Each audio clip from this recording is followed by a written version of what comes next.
house in Norman, Oklahoma, as the pass-happy Oklahoma Sooners play host to Texas A&M in a pivotal Big 12 South matchup.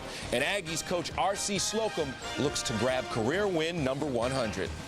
Hello and welcome inside the College Football Saturday studio in Los Angeles. I'm Kevin Frazier. The big news in the Big 12, number 3 Nebraska upset in Austin just moments ago by Texas. We'll touch on that a little bit later this afternoon. As always, I'm joined by my partner, the Hall of Famer Kellen Winslow, and game 1 of our doubleheader featuring Texas A&M and Oklahoma. And Bob Stoops has the fun and gun rolling down at Oklahoma. Kellen. He certainly does. Remember the days in Oklahoma when they had that crown on that field because of that vaulted wishbone option? They wanted to get the people on the outside. Well, the crown is gone, and so is the artificial turf. They now have grass. That field is flat, so they want to throw that football. Josh Heupel, the junior from Aberdeen, South Dakota, is doing a wonderful job of running that offense. But I tell you, Kevin, they've got to do a better job on third down than they did against Texas a couple of weeks ago. They were only 2 of 12. You won't win any ball games going 2 of 12 on third down conversion. Great point. Josh Heupel has been fantastic so far this year. Already, he has thrown to 17 different receivers on the season. All right, let's set the stage for our day. A double dose of action on the net this afternoon. We are just moments away from kickoff in Norman. Then at 10:15 Eastern, it's off to the desert for a Pac-10 nightcap. Oregon looks for a little revenge after getting spanked 38-3 last season by Arizona. Kellen and I, as always, are here for the duration. We'll keep you updated with game breaks. Plus, we'll return for the Nissan halftime report. But right now, we say hello to Artie Gigantino and Ron Thulin, who have the call from Norman. And guys, this is a huge game in the Big 12 South. Absolutely, Kevin Frazier, and this is a great atmosphere for this huge game. A homecoming crowd of 77,000 on hand. Perfect atmosphere, and what R.C. Slocum says, this is a pivotal game, and Bob Stoops of Oklahoma says it's a must-win. All you have to do is look at the South standings and see that. Well, Ron, I'll tell you, it's a must-win for both teams because with Texas winning today, 4 teams now have 1 loss in this Southern Division. I don't think you can win this division this year with 2 losses in the South, so whoever loses tonight is probably going to get eliminated from the race. Well, if you like entertaining football, this is the place to be tonight because we have the pass-happy, as Kellen said, Oklahoma Sooners. They are 6th in the nation throwing the football. And, you know, I always thought the O in Oklahoma stood for option football, but apparently not. What they have done, they went out and recruited a great junior college quarterback in Josh Heupel. Right now, he's one of the leaders in the country in passing offense. He's thrown to 17 different receivers this year, but that's not the best thing. The formations and all the motions and things that they do with this offense will just keep you crazy watching it. So you got to keep your eye on this pass offense. It's very exciting, and it's led by this junior college transfer quarterback. Well, if Texas A&M wants to make it 5 in a row over the Sooners, they'll have to rely on their wrecking crew defense. They have 12 interceptions already this year. 3 have been run back for touchdowns. Both coaches say this is why you go to A&M, and this is why you go to Oklahoma. It is a big football game. Texas A&M, they have their game faces on. Oklahoma is ready to play. Kickoff with the Sooners and the Aggies next.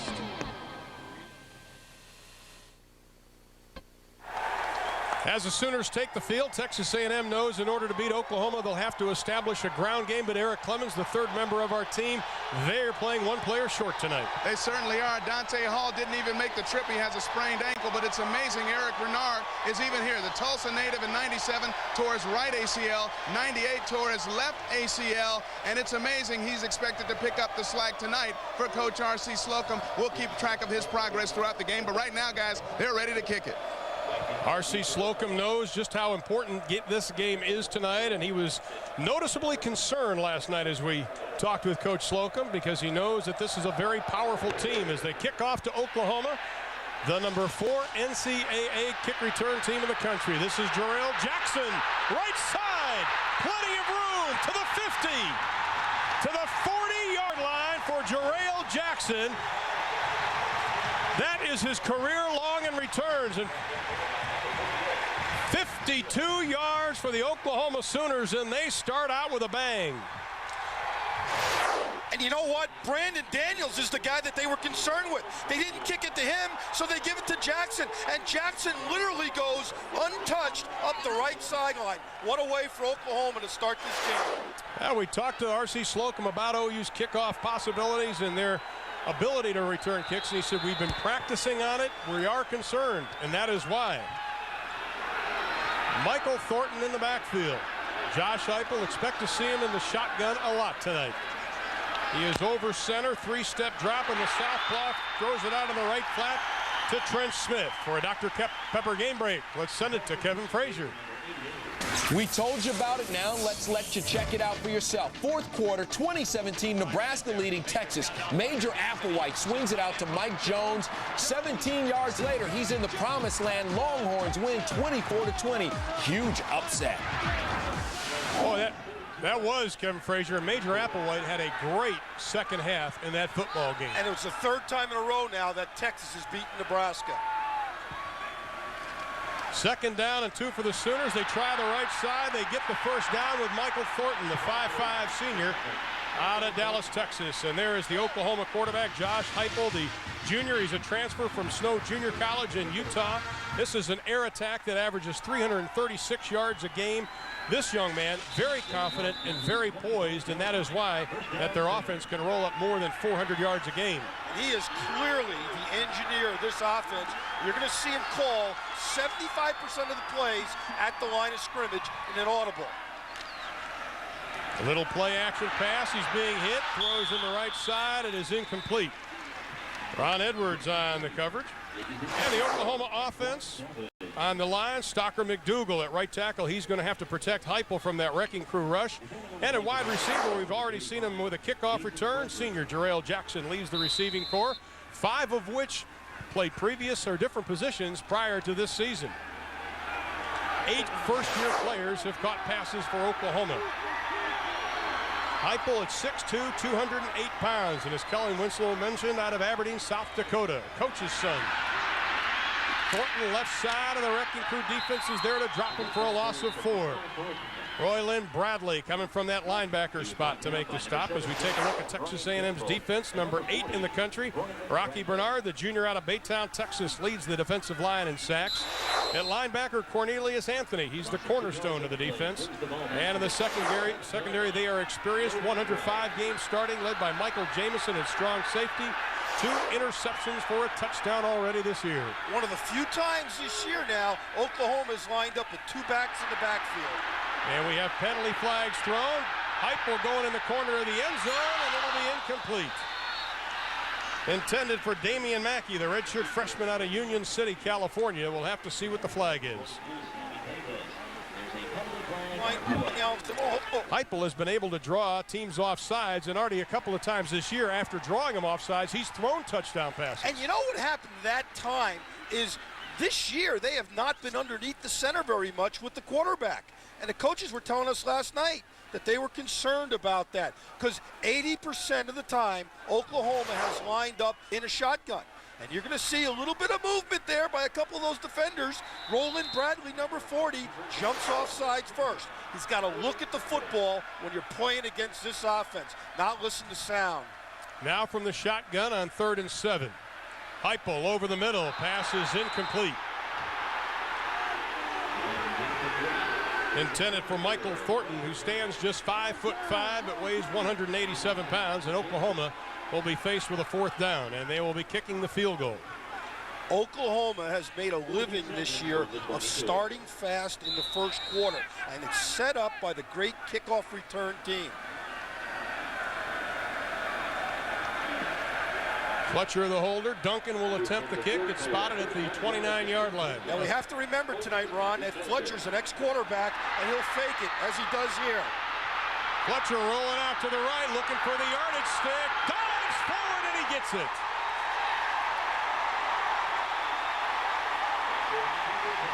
Bobby Stoops told us the other day he was going to let it all hang out today, especially in the kicking game.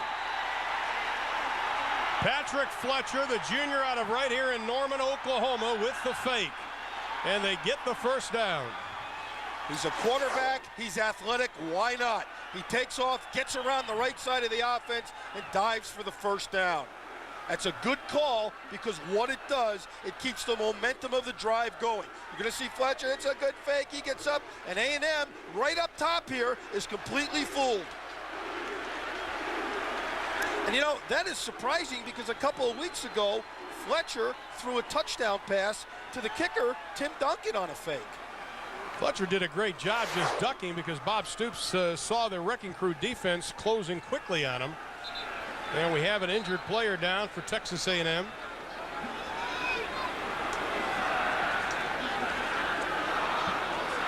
That is number 91, Bo Schmidt, out of Carrollton, Texas, a reserve tight end.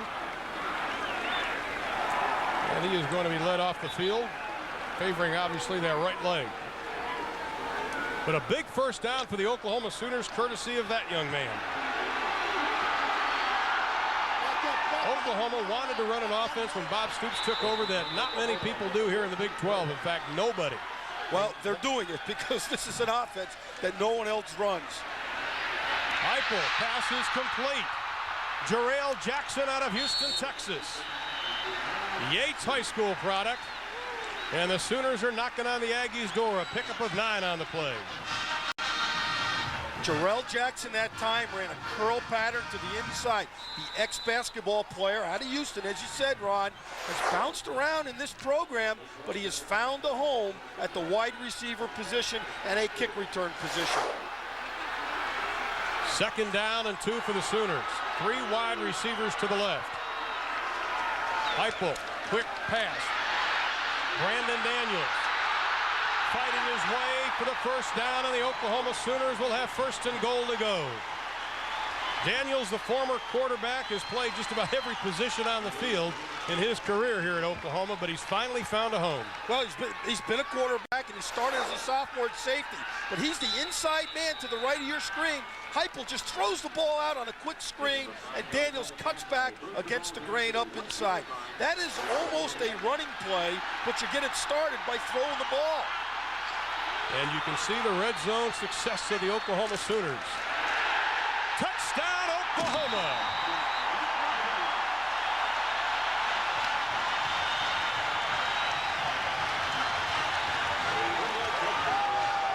The Sooners strike first thanks to the fake field goal, and Heupel takes it in himself. It's almost like the Texas A&M defense is a little bit on their heels. This explosive offense comes at you from a lot of different areas, and it's hard to defend, especially early in the game when you're not used to the speed.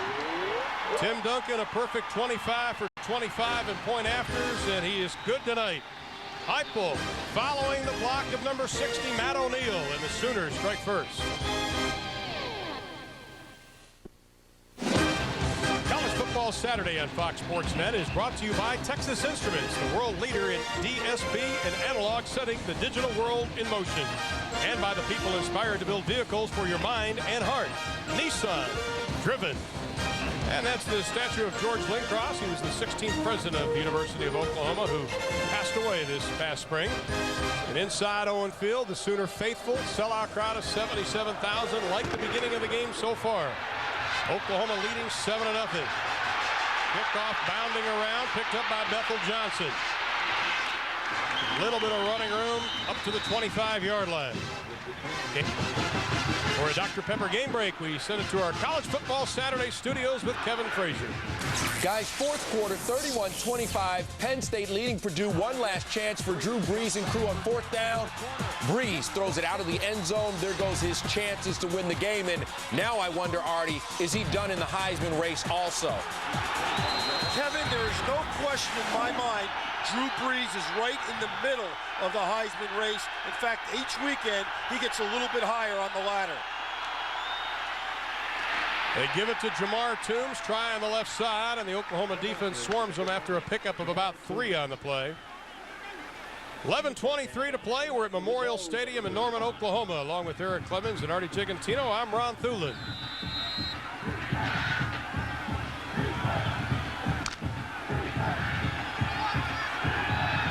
It is a perfect evening for football in Norman. Temperature in the 50s, clear skies, and the Sooners leading the Aggies by 7 after the fake field goal on their first possession. Texas A&M swings it out to Bethel Johnson, who fights his way up to about the 29-yard line, maybe picked up 1 on the play, and this is the play that set up the Sooner score. You're going to see Fletcher, the quarterback, put the ball down, does a great job of acting, as does the kicker Duncan, and he runs around the right side of the fooled A&M defense. Huge play, not only from a psychological standpoint, Ron, but from a team momentum and keeping this crowd just fired up here. 3rd down and 5 for the Aggies. Ball on the 30-yard line, and McCown will go from the shotgun. 3 wide receivers to the left. Very little rush. Now McCown flushed out of the pocket, and he is going to be dragged down from behind by Ramon Richardson, the junior out of Broken Arrow, Oklahoma, with his 3rd sack of the year.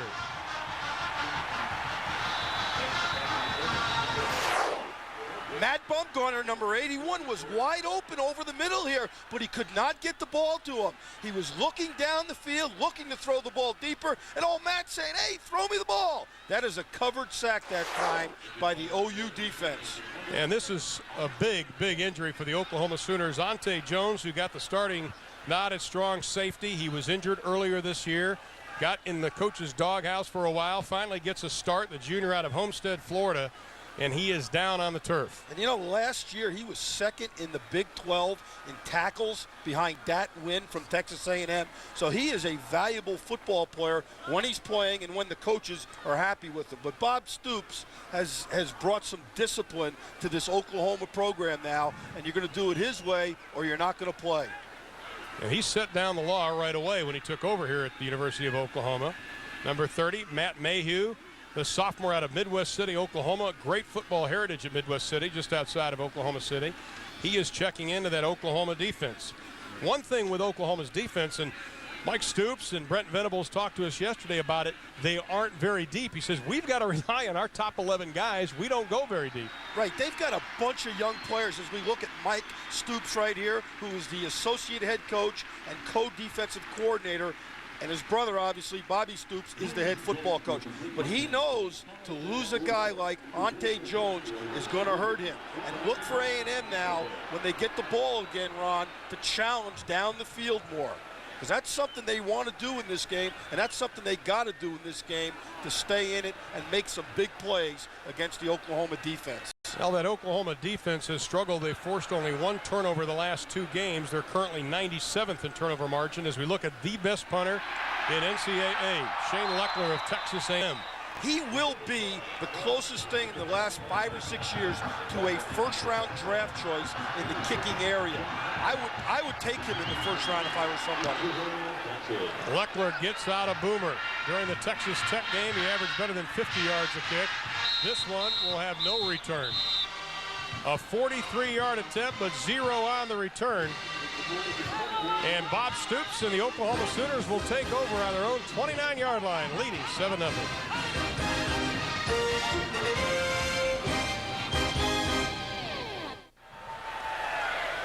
With the Texas Longhorns upsetting Nebraska, this is a must-win situation for the number 13 Aggies of Texas A&M, and right now they trail Oklahoma 7-0 in the first quarter, thanks to Josh Heupel and company. Okay, now here is a strange formation. This guy out here and that guy up there are offensive tackles. Now watch what Heupel does with the football. He's going to throw it outside. Now he shuffle passes inside.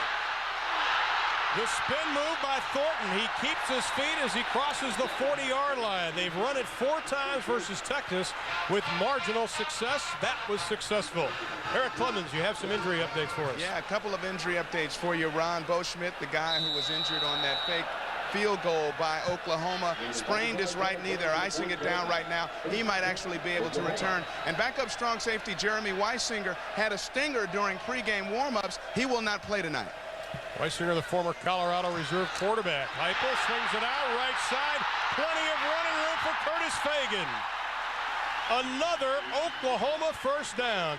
And that is a classic case of what Oklahoma does so well, run after catch. Almost 900 yards this year. Weird formation, the same one I talked about before. Now this guy standing right into that big old guy is Stocker McDougal, 6'6", 263 pounds. The ball gets thrown out. Watch old Stocker right here block, and it just springs the ball up the field. That is a wacky formation, but it's hurting A&M right now. Another shuttle pass and another good game from Michael Thornton. Brian Gamble, the redshirt freshman out of Alto, Texas, on the stop. Ron, they ran it 4 times, Oklahoma did, against the University of Texas 2 weeks ago. And they only had like 12 yards on the play. But right now, Bobby Stoops' offense has got A&M on the heels. As again, we see this formation. It's the 4th time in a row now we've seen this abnormal formation. 2nd and 2, the pump fake, and they run the shuttle pass again to Thornton. And again, he gets big yardage. You know, we were kidding Mike Leach, offensive coordinator, the other night about running fakes and stuff. He goes, you know, I may run it 4 or 5 times, and we thought he was kidding. Well, what it is, this ends up being 2 guards in a center in here, watch, and they're going to hand the ball off up in there or shuffle pass it up in there. A&M is spread out so much, there is not enough defenders to stop the run. Look, they don't have enough defenders in there to stop the run. This time, Thornton's going to be bottled up as he gets down to the 10-yard line, maybe a pickup of 3 on the play. Thornton out of Dallas, Texas. He is a senior out of Carter High School. Honorable mention Big 12 last year in kickoff returns. Has had only 15 carries the last 2 games, and you can see how OU has done in the first quarter this season. And one of the reasons they are so productive in the first quarter is the fact that teams cannot get used to, at least in the first quarter, the speed at which they execute this offense. Because it's very hard to practice during the week and get the exact same look you're going to get in the game. 2nd and 7. Heupel in the flat. Pass is complete to Daniels. And the A&M defense closing quickly. Michael Jamison, number 1, the junior out of Killeen, Texas, there to make the stop.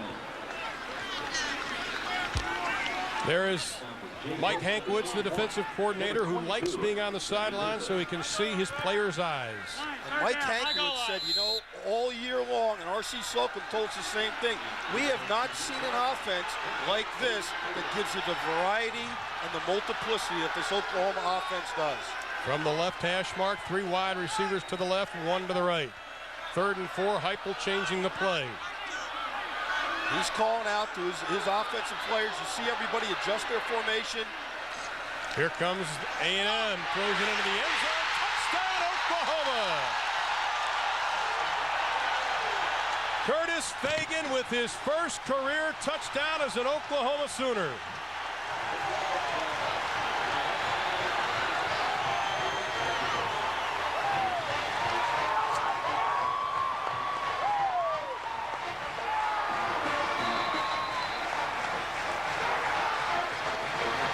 R.C. Slocum looking for win number 100, but he trails 13-0. Duncan with the extra point, and with 6:51 to play in the first, the Oklahoma Sooners have shocked the Aggies of Texas A&M.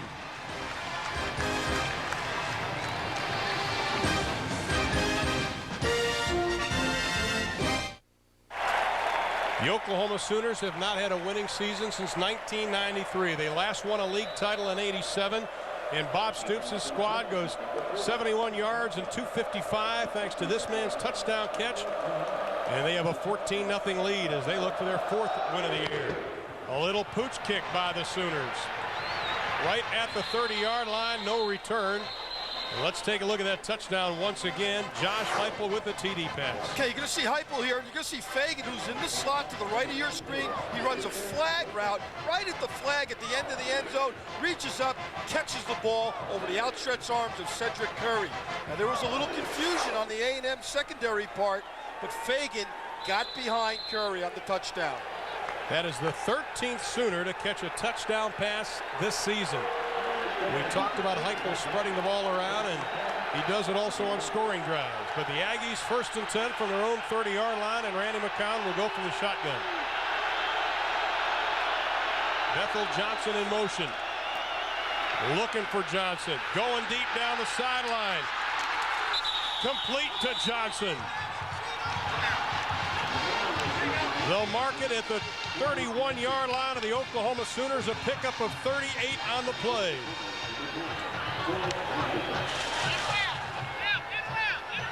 And Randy McCown, the senior out of Jacksonville, Texas, is at the helm for the Aggies of Texas A&M. That last play, you see a little bit of air. Slocum trying to air the ball out, throw it deep. Threw for 362 yards last week versus Kansas. Stopped right at the line of scrimmage is Eric Bernard, the senior out of Tulsa Union High School in Tulsa, Oklahoma. And the rest of the A&M offense on the line. Andy Vincent at right tackle, sat out last week with a concussion. He is back. And at running back, keep an eye on Jamar Toombs. He averages over 4.5 yards a carry. He will play both fullback and tailback position. He is big, he is strong, he can run the football. 2nd down and 13 for the Aggies. Ball on the 34-yard line. And McCown changing the play. Sooners with 5 on the line of scrimmage. McCown in the flat, complete up to the 23-yard line to Chris Cole, the senior out of Orange, Texas. As we take a look at the defense of the Oklahoma Sooners, they call it the stun and done defense. Need to make the big plays, and it begins with the line and defensive end Cornelius Burton, who must put pressure on Randy McCown. Linebacker spot. Rocky Kalmus anchors the linebackers. He has been the most consistent. And Rodney Rideau at free safety leads the secondary that has 7 interceptions this season. 3rd down and 2 for the Aggies.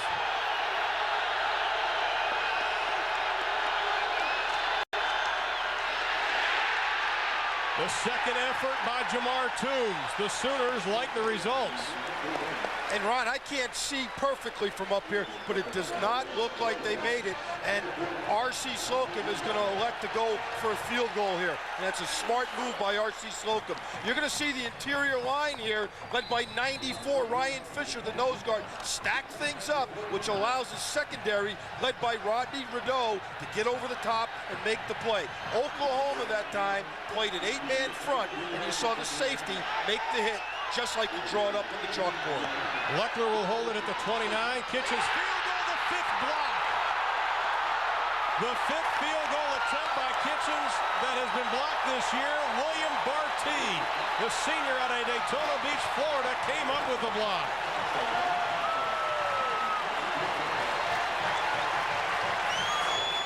The ball looks like it doesn't get enough trajectory right there. It goes right there, and it allows Barty to get up and knock it down.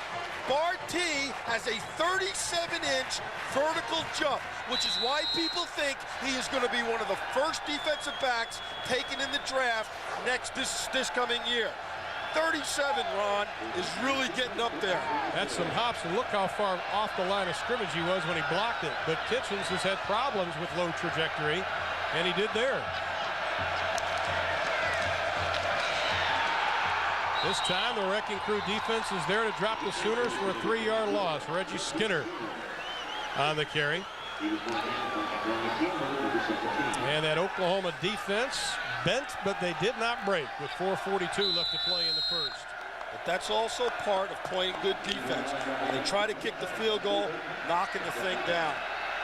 There's an inspired group right now playing defense for Oklahoma tonight. R.C. has challenged his defense to step up. Heupel sees the rush, throws it away as he takes the hit. And Brian Gamble's the one who put the pressure on. Well, tomorrow at 11 a.m. Eastern, 8 Pacific, it's the NFL This Morning. Host Chris Myers is joined by 7-time All-Pro Jackie Slater, 2-time Coach of the Year Marv Levy, and 4-time All-Pro Chris Spielman. This week's guest is Denver Broncos head coach Mike Shanahan, only the 5th coach in NFL history to lead his team to back-to-back Super Bowl wins. That's the NFL This Morning, tomorrow at 11 Eastern, 8 Pacific on Fox Sports Net. 3rd and 13 for the Oklahoma Sooners. They only convert on 38% of 3rd downs. Heupel, a little look in. Pass is complete up to the 32-yard line. Antoine Savage, the true freshman out of Albany, Georgia. He will be short of the 1st down. They like that play where the wide receivers, especially guys like Savage and Daniels, come inside and get the inside screen.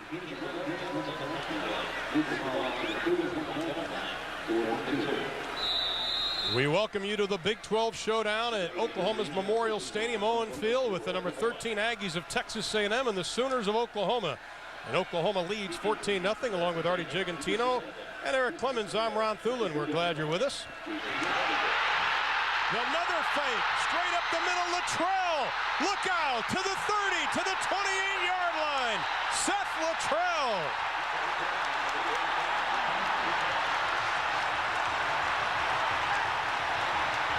I love razzle-dazzle in the kicking game, and we're seeing Luttrell is right here, number 35. He's going to get the snap and go up inside. But watch the acting job right there by the punter, and no one touches Luttrell. That happened in a hurry. It's like a fullback belly that nobody touches the fullback running up the field. And Bobby Stoops has got to say, wow.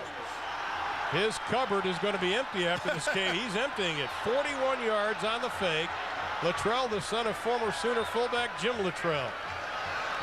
First and 10. Heupel throws it out of the flat. The pass is incomplete, intended for Seth. We'll give you that one, big guy. You know, Ron, one of the things that Texas A&M has got to do tonight is be patient. Guys like Luttrell are going to make some plays, but A&M has got to get into the rhythm, and they'll find their game once they settle down. Now, the trick is to make sure Oklahoma's not ahead 28-0 by the time they settle down. R.C. Slocum is a patient man. His team has got to be patient tonight, and the game will come to them. We saw patience with Kansas State dropping 21-0 to Oklahoma State to come back to the win. Heupel, again, pass is complete. Down to the 18-yard line to Jarrell Jackson. Already with a great kickoff return, now with that reception. One thing when you look at Oklahoma, they've got many, many weapons, and Josh Heupel gets the ball to those weapons.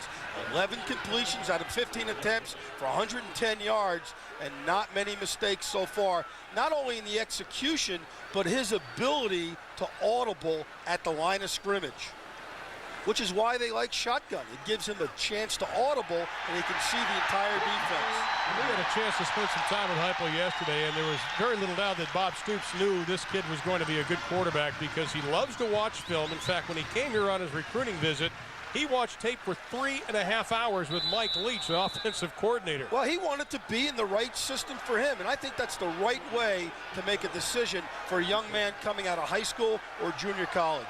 Oklahoma with 9 first downs, and they've rushed for 55 yards. Heupel, straight drop, throws it over out of the corner of the end zone, tipped incomplete. Intended for Brandon Daniels. You know why that was a smart throw, though, Ron? Because even if Daniels could not catch it, the ball would have been thrown out of bounds. That was a safe throw and the right spot to put it. As you see Daniels go up and almost come down with it, but that is an outstanding play by number 22, Sammy Davis from Texas A&M.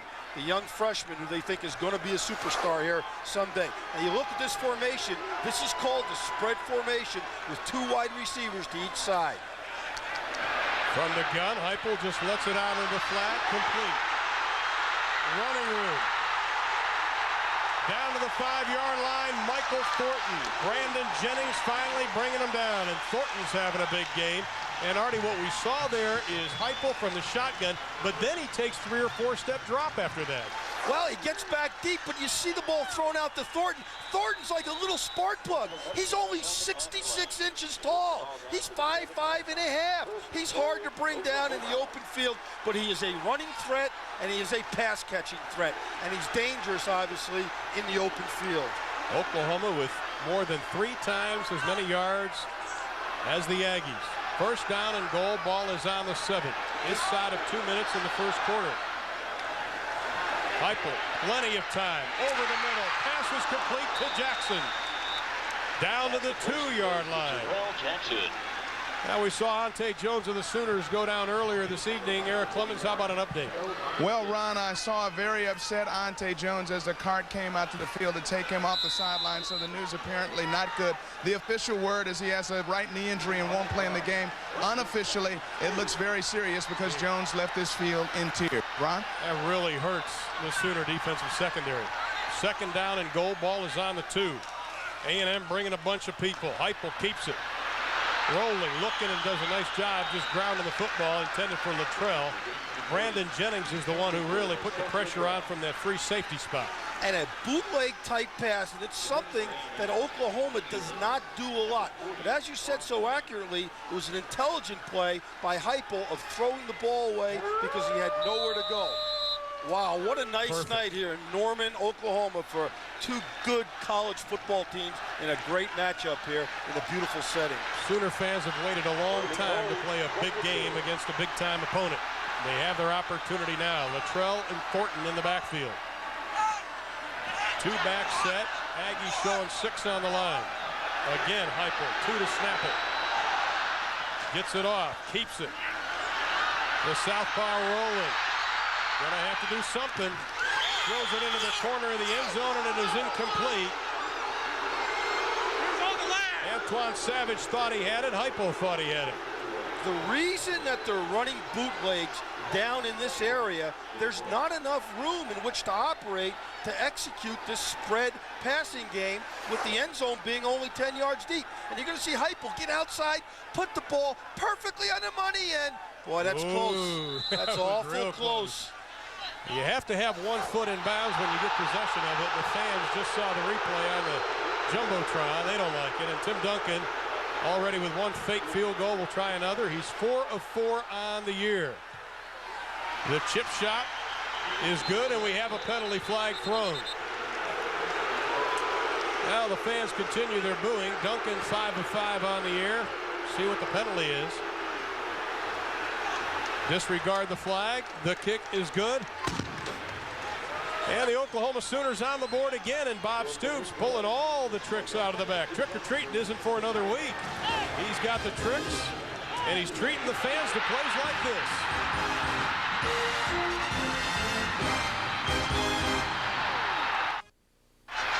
Well, Oklahoma kicking off, and Eric Bernard on the return gets up to the 24-yard line with 51 seconds left to play in the first quarter, and Randy McCown and the A&M offense has got to get something going. You know, we take a look at R.C. Slocum, and he has been a little frustrated in his inability, his team's inability to establish a consistent running game this year. They've had 8 pass completions for 40 yards or more, so they're completing the bombs, but they're not completing the ball being run up inside and not establishing a consistent game. McCown on a 1-man pattern, and it is complete. Only 1 wide receiver went out, and that was Chris Taylor, the junior out of Madisonville, Texas. And he completes the pass. They're going to mark it at the 34-yard line. You know, Taylor's been averaging 21 yards per reception this year. And just like you said, Ron, a lot of the offense from Texas A&M is 1- and 2-man patterns. And that time it was a maximum protection, a throw-out pass on an out pattern to Chris Taylor. Talk about explosive receivers. 3 receivers for Texas A&M average better than 20 yards a catch. And all good-looking, athletic body types, guys that can leap up and catch the football. 1st and 10 for the Aggies, and they keep it on the ground, straight ahead. Maybe a pickup of 2 on the play. Jamar Toombs, the sophomore out of Kilgore, Texas. He is the only freshman from last year's class that didn't redshirt in 1998.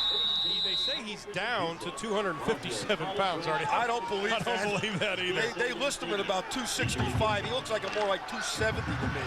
But he's big, he's athletic, and this offense right now misses Dante Hall because he's an explosive runner.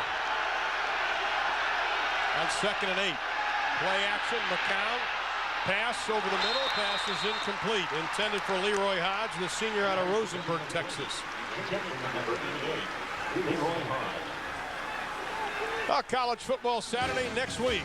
We send you to the Pac-10. Oregon versus, or that's tonight, I mean. Oregon versus Arizona. Steve Physiak, Tom Ramsey, and James Lofton on hand for that ball game. That'll be coming up immediately following this Big 12 showdown. Joining Steve, Tom, and James for Oregon versus Arizona. Reveille. Got a great bark, not much bite so far. 3rd down and 8 for the Aggies. Seth McKinney turning around and talking to his quarterback. A little bit of a rush. McCown keeps it up to the 44-yard line, and they will mark it. It looks as though about a yard short. Ramon Richardson already with a sack on the stop, and that's the way the first quarter will come to an end. It was a big one for the Oklahoma Sooners. A fake punt, a fake field goal. It's 17 points.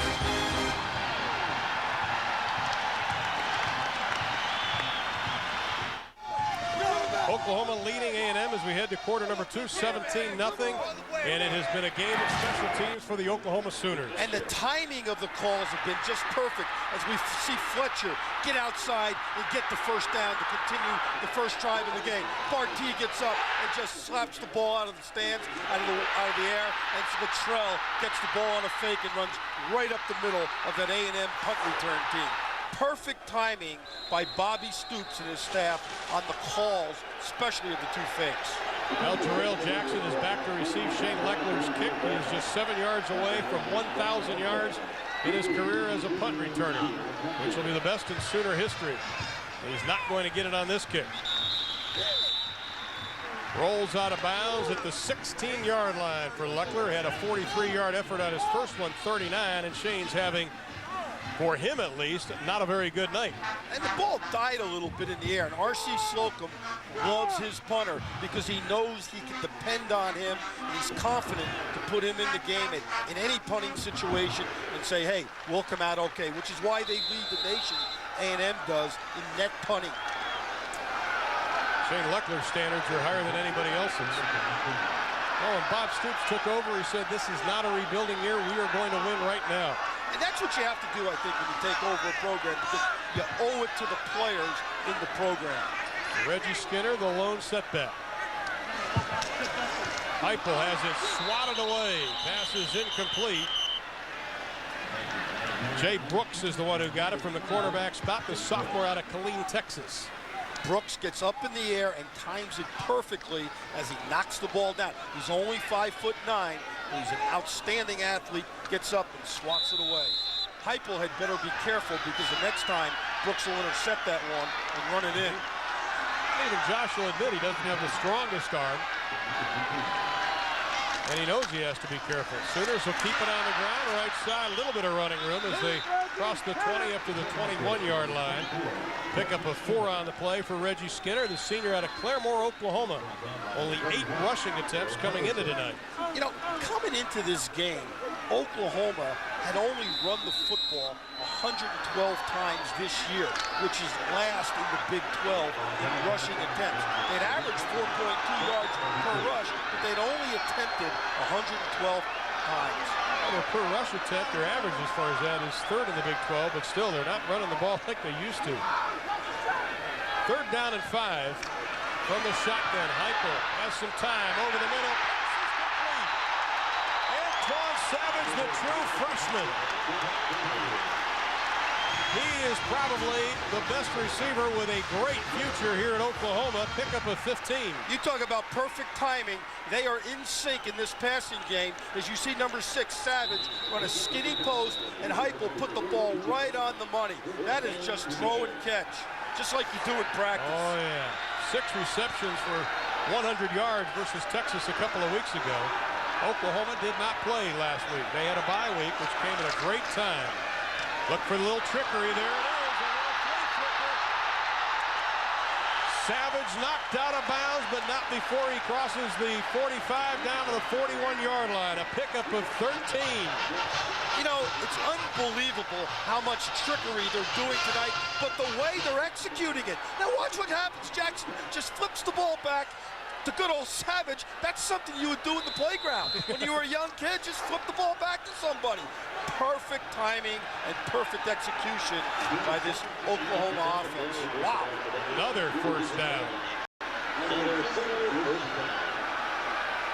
Texas A&M showing blitz, and here they come. Heupel gets it away quickly to the 40, up to the 45-yard line. Lunging ahead is Jarrell Jackson. You hit it on the head, Artie. The A&M defense back on their heels. They're not playing with that reckless abandon that we have seen from them in the last couple of years. It's because the offense puts a shadow of a doubt in your mind. You don't know where they're going to go. You don't know where they're going to come from. You don't know where they're going to line up. It's tough, and Mike Hankiewicz knows this. It's tough to defend not only all the formations, but also all the pass patterns. And you can't blitz all the time because a smart guy like Heupel will pick you apart. Plenty of time to snap it. Heupel again. Takes a couple of steps, dumps it off. Here's Josh Heupel, right side.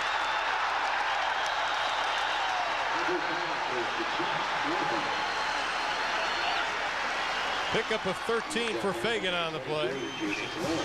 All tomorrow at 3:30 Eastern, 12:30 Pacific. It's the final round coverage of the Nike Tour Championship. The top money leaders on the Nike Tour put it all on the line for a piece of the $400,000 purse and a chance to earn that all-elusive PGA Tour card. That's Nike Tour grads, of course, David Duval, Ernie Els, John Daly. Final round coverage tomorrow at 3:30 Eastern, 12:30 Pacific on Fox Sports Net. 1st and 10 for the Sooners. Heupel dumping it off in the flat. The pads are popping inside the 20. Michael Thornton getting a couple of licks. And Harold Robertson, number 41, just leveled Thornton in the open field. The impressive thing about this A&M defense, though, is they continue to play hard. As we take a look at Harold Robertson, the sophomore out of Dallas, 6'2", 230 pounds. And when he hits you in the open field, running full speed, you're going to feel it. One thing Oklahoma was concerned about is not keeping momentum. They haven't had the problem so far in a quarter plus 3 minutes. They keep it on the ground. Thornton scattering around, trying to get back to the line of scrimmage, and he is going to be dropped at the 16-yard line by Jason Webster, the senior out of Houston, Texas. Oklahoma is really trying to run the football tonight. When they played Texas and when they played Notre Dame, it seemed like they threw the ball every play, especially in the first half. But tonight, they're making a conscious effort to run the football and establish a running game. And there's big Mark Mangio, who's the offensive line coach and the run game coordinator, who really wants to run the ball about 25 times today. Texas A&M doesn't like what they see, and they're going to burn a timeout. 11:30 to play in the first quarter. Bob Stoops' squad has provided a lot of fireworks. They've also provided his team with 17 points.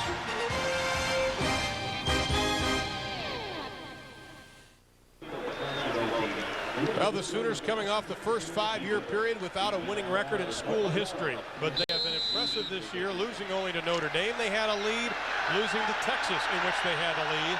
And tonight, they have the lead over the Aggies of Texas A&M with 11.5 to play in the first half. 3rd down and 4. Ball is on the 16-yard line. Heupel checking with Matt O'Neill, his center. 5 to snap. The quick look. Complete, 10 to the 4-yard line, Brandon Daniels. Josh Heupel is like having a coach play quarterback and just call the plays at the line of scrimmage. Boy, is he smart, and he gets his offense in the right play against the defense that he reads. That time, A&M vacated the middle. He calls a slant into Daniels, bingo, down to the 4-yard line. That is all the decision-making process, Ron, by the quarterback. The man who said he never dreamed of coming to Oklahoma is now leading him to a 17-0 lead, looking for more. Thornton straight ahead, pulling his way down to about the 2.5-yard line. Now, if you're Oklahoma, you want to be intelligent here as you call plays. You want to use up a little bit of the clock, obviously, number one. But number two, you want to get the touchdown, and you've got 4 downs to do it. And the way Bobby Stoops has been a riverboat gambler tonight, you better believe that they'll go for it if it's close to get the touchdown. There's the offensive coordinator, Mike Leach, who's done such a great job. Straight ahead, looking for a signal. We don't get it. You know, Mike Leach is an interesting story. He came from the University of Kentucky, where he coached Tim Couch, who obviously won the Heisman Trophy. But he was the first guy, one of the first guys that Bobby Stoops hired. He's the quarterback coach, and he's the engineer of this spread offense. And he has his law degree. Said he'd rather coach. You can see the 79-yard, 11-play drive started on their own 17. Heupel tries to sneak in the left side. Still no sign from the officials. Well, they're saying he was stopped again, and that'll bring up a 4th down. And it will be very, very close. And Bobby Stoops and Mike Leach are doing exactly what I talked about. They're being conservative here, and now they're going to go for it. They're going to send in an extra tight end. They're going to send in an extra back and get their big offense in there, as they call it. As we look at Mike Leach again, and he's got a great feel for what to do with this offense. Number 81, Chris Hammonds has checked into the game at tight end. Heupel barreling his way forward. Touchdown, Oklahoma!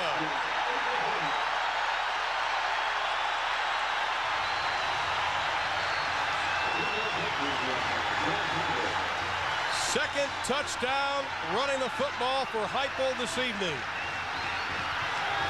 The ball has just got across the plane of the goal line. It didn't look like Heupel's body was in the end zone, but the ball was. And he deserves to score because of all the great audibles that he has made tonight in getting the ball down the field. He should get the touchdown. Duncan sneaks in the extra point. And Josh Heupel, 2 touchdowns running the football tonight, following behind the left side of that offensive line, and Oklahoma leads 24-0.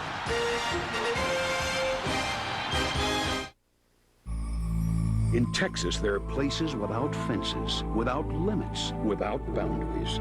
To get to them, you'll need an outfitter. Your College Football Saturday on Fox Sports Net is brought to you by the all-new 2000 LeSabre by Buick, re-engineered to be safer than ever. That's Evans Hall on the OU campus, the second oldest building on the campus in the former OU Fieldhouse, where we used to play basketball here for the Sooners. And inside, Oklahoma with over 250 yards offense, A&M with only 72. The high kick, and it will be Chris Taylor from the 10. Straight ahead. Knocked down to the 24-yard line. Let's check in with the Dr. Pepper game break. Wait a minute, we may have a fumble. Yes, Oklahoma has it. Late signal by the officials, but Taylor coughed it up and OU has it. The special teams from Oklahoma are dominating this football game. And R.C. Slocum has had great special teams during the course of his tenure at A&M. Seth Luttrell ends up with the football. Boy, and he's a happy guy. We see the ball jarred loose. Luttrell, he not only makes the tackle, but he takes the ball away from Taylor as he gets up the field. You got to hold on to the football because you're going to get hit, and you're going to get hit hard when you return the ball. Heupel looking for Pater right off the bat. Has to scramble. Pass is tipped, and it's going to be caught at the 25-yard line.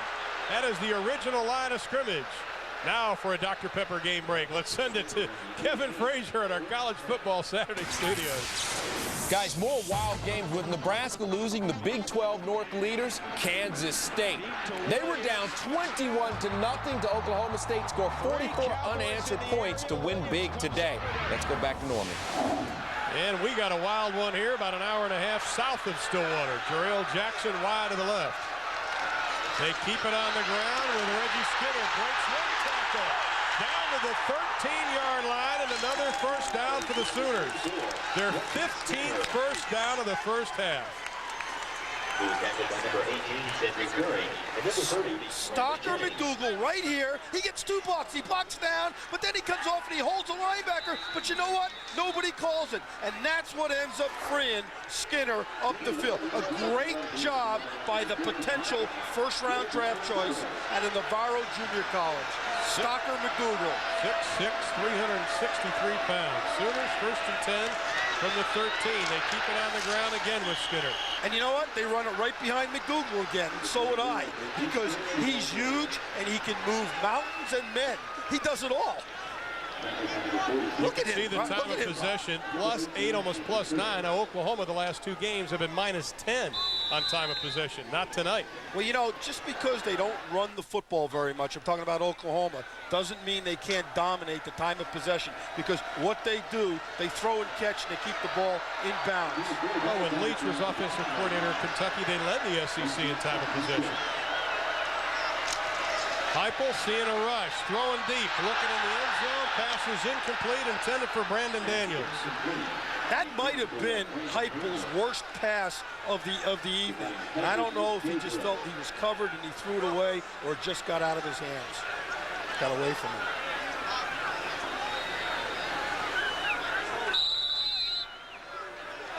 .7:34 to play.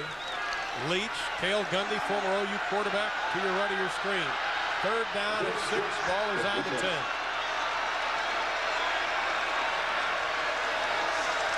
Savage was in motion.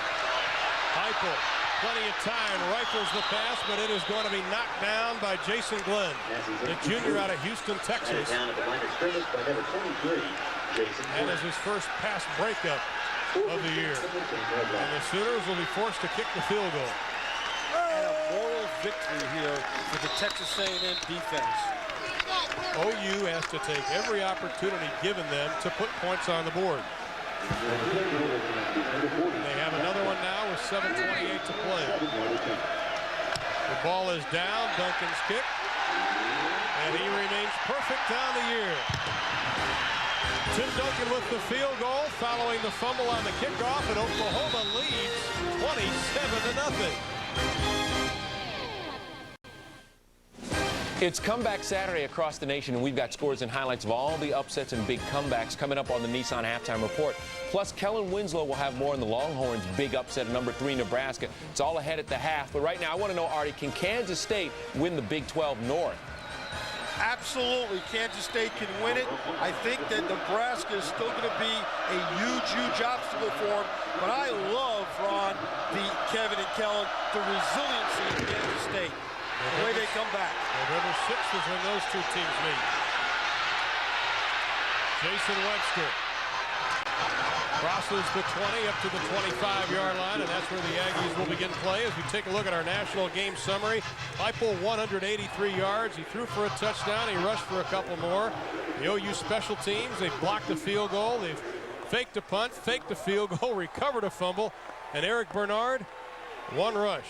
-3 yards. But here's where you want to give the game ball right there so far to those special teams of Oklahoma, because they have set everything up for Heupel to execute and finish the drive. Toombs and Bernard from the I formation. McCown puts it up in the flat, first down. Texas A&M completed to Chris Cole, the senior out of Orange, Texas. They call him Hollywood. And he acts like Hollywood, and I like him. He's 6 foot, 195 pounds, and he's an excellent athlete. And one of the things A&M wants to do, or wanted to do tonight, was throw the football to him and Chris Taylor on first down. And Cole knows that if the ball is thrown around him, he's going to go up and catch it. Pickup of 11 on the play. First and 10 from the 36. Taylor in motion. They keep it on the ground over the right side up to the 44-yard line is Jamar Toombs. Toombs, the leading rusher at 43 yards per game. That's the lowest average since 1983 when Roger Vick was carrying the football for the Aggies. You know what's interesting about the Aggies this year, Ron? They have not had a runner gain 100 yards in the game this year. And, you know, that's very, very un-Texas A&M-like, so to speak. See the total offense. In fact, the most rushing yards by an individual, 71 by Dante Hall versus Louisiana Tech. He's not here. Straight ahead, crossing the 45, good for another first down for the Aggies. I'll get all the football news, highlights, and analysis you can handle as we bring you in-depth pro, college, and even high school pigskin coverage. It's weeknights at 6 p.m. on Fox Sports Net. Check your local listings for football news.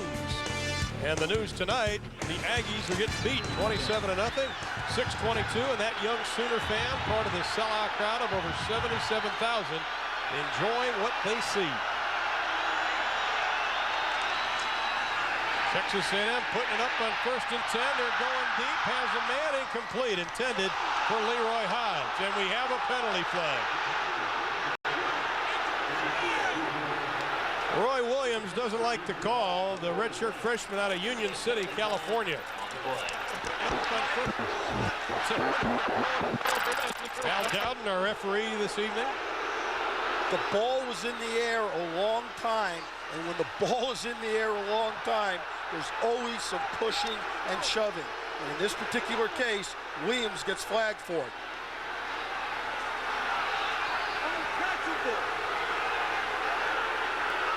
Yeah, you get the gist of the call. It is a first down for Texas A&M. Bob Stoops, obviously a defensive coach himself in Florida, brother Mike Stoops. Yeah, and a secondary coach. As you see Hodge, number 88, go, but I'll tell you, that's close. Yeah, that is very, very close. Come from a defensive family. Even his father was a defensive coordinator, and you can see the first downs, only 4 for A&M. 3 wide receivers to the left. McCown from the shotgun going down the right side. Pass incomplete, intended for Bethel Johnson, and he looks like he may be hurt. And that's what we were talking about, a little bit more of the bomb mentality on first and 10. A&M has got to get caught up here so they get a score before halftime. May have gotten the wind knocked out of him. He's holding his stomach. Not sure if he fell on the football, which happens a lot. And they're going to check him out. Let's take a look at it again. You see Johnson go up for the ball, and it just slips out of his hand, and it looks like he gets a knee into the side of his rib cage there. All right, I think the question that I think a lot of A&M fans and a lot of people in the national media asking, Has Texas A&M gotten away from that physical game that they were so successful for a couple of decades where they wore the opponents down and kept their defense fresh? Well, I think a little bit, but you know, coming into the game, they had rushed for almost 170 yards per game. I think a couple things have happened. Their better athletes are wide receivers, and in an attempt to help the running game, they've loosened it up by throwing the ball down the field, and as they've done that, they've ended up liking it because they've been successful at it. As we see Johnson being helped off the field, but he appears to be okay.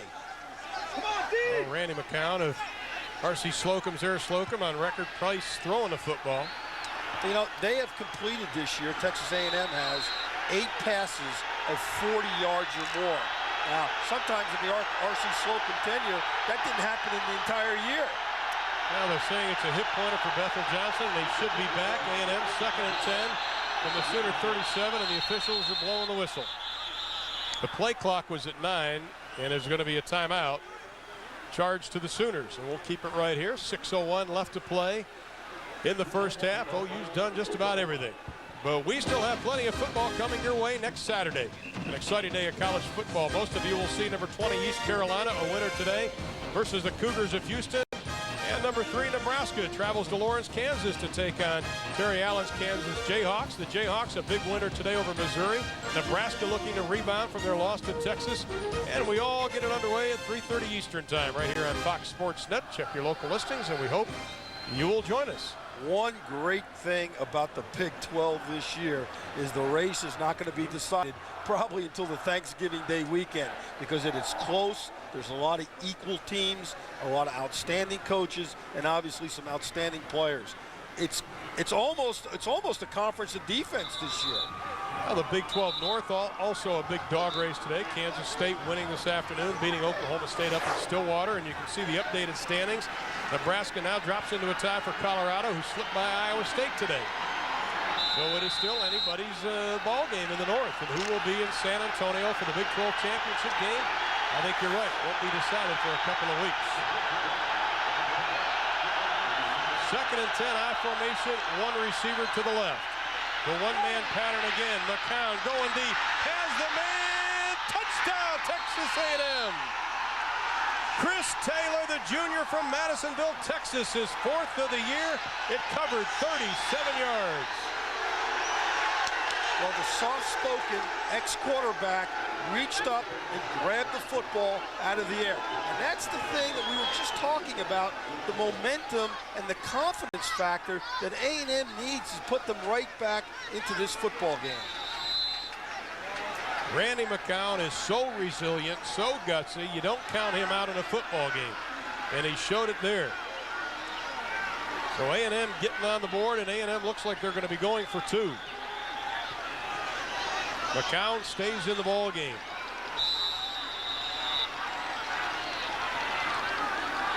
And the officials blowing a whistle. You can see 37 yards on the TD. And they start the play clock again.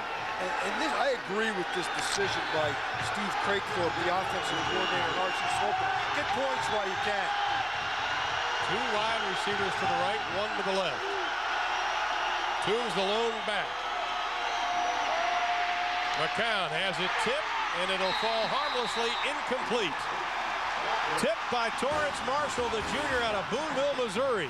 5:53 left in the half. The Sooners lead by 3 touchdowns. The 2-point conversion failed, but Texas A&M gets on the board. The number 13 team in the country is still trailing the Sooners 27-6.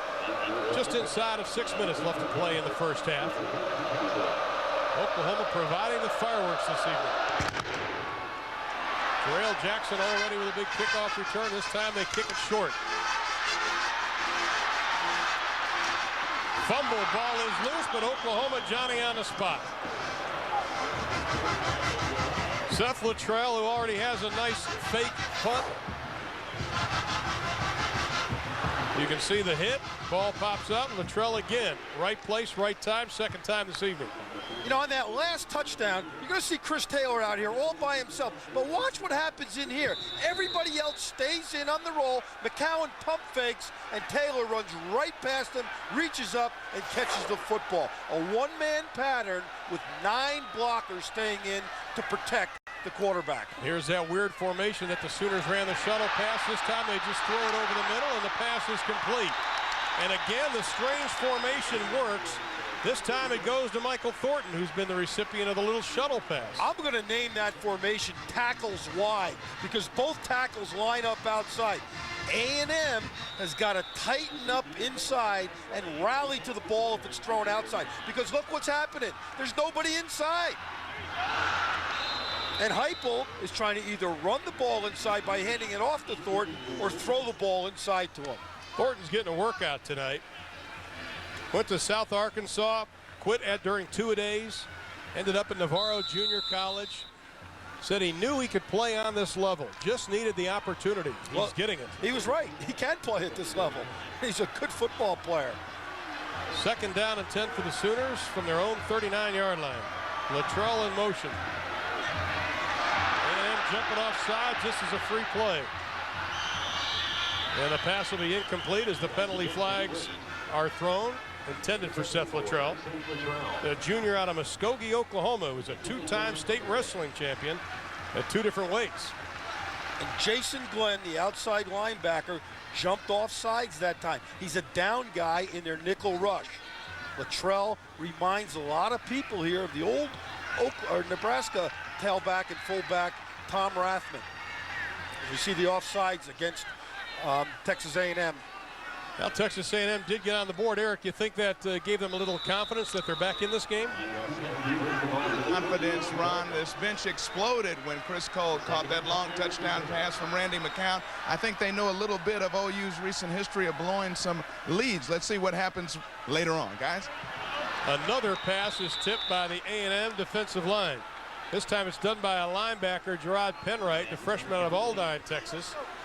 And Heupel, you can see the numbers on him as far as distance is concerned. 2 rushing touchdowns, but they are getting a piece of the football tonight. And this is called right in here, ball control passing. They're not throwing the ball down the field, but they're getting it to the receivers and hope that the receivers can catch the ball, turn up the field, and run with the ball, which is exactly what they do. And they do it well. On 3rd and 5, Heupel. Pass complete to the 40, down to the 39-yard line. Another Oklahoma first down. Chris Hammonds, the junior out of Sulphur, Oklahoma. Hammonds is a blue-collar, hard-nosed football player. High school quarterback that the coaches weren't even sure was going to play tonight. But he makes a good catch there, and he's a part of this offense in that ball control inside and outside passing game, you know, from 0 to 20 yards. Pickup of 17, another Oklahoma first down. Again from the shotgun, Aggies showing blitz. They throw it off in the flat to Thornton. Eric Clemens he gets the lucky jobs. He goes to do the tailgating. Now he gets to be with the homecoming queen. I sure do, guys. I'm with the civilized people, looking good, looking sharper than me even. Homecoming queen and king and queen. Kathy, Kelly, and Brian Mack said, first, Kathy, your team has a big lead, but they've blown big leads before. Do you expect them to hold on at homecoming? I hope so. Maybe we can go give them a pep talk. I don't know. How about you, Brian? We got this one. Got this one in the bag, huh? Yeah, no blown homecoming. leads. You can't lose homecoming. Okay, this will be a moment for you to remember forever if they hold on. All right. Good luck to you both, guys. Eric Clemens, our ladies' man. Skinner bouncing off tackle, spinning, still on his feet. What an effort by Reggie Skinner, the senior. Webster was holding on for dear life, but this senior kept the legs pumping. Again, Oklahoma attempting to run the football, running it behind Stocker McDougal, but this is called violent running by Skinner. He just keeps going. He will not be brought down. He does a great job of violent running. As Mark Mangino told us they were going to try to run the ball today, and so far they've been successful. A&M just can't stop Oklahoma. Heupel, pass complete.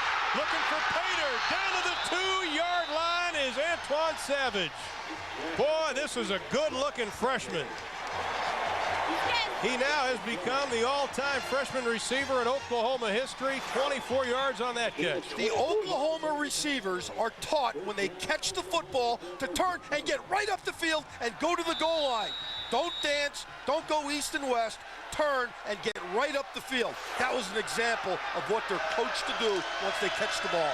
On first and goal, banging ahead down to the 1-yard line, short of the touchdown. You made a great point, Artie, about the receivers, what they're taught. They're taught that, and they're taught to finish their pattern even if the ball doesn't come to them, and that's part of the discipline that Bob Stoops has instilled here. And it's also one of the reasons they, coming into today's game, they had over 800 yards after the contact. When they caught a pass, somebody touched them. 800 yards after the first contact with their receivers. Heupel for his third touchdown of the night.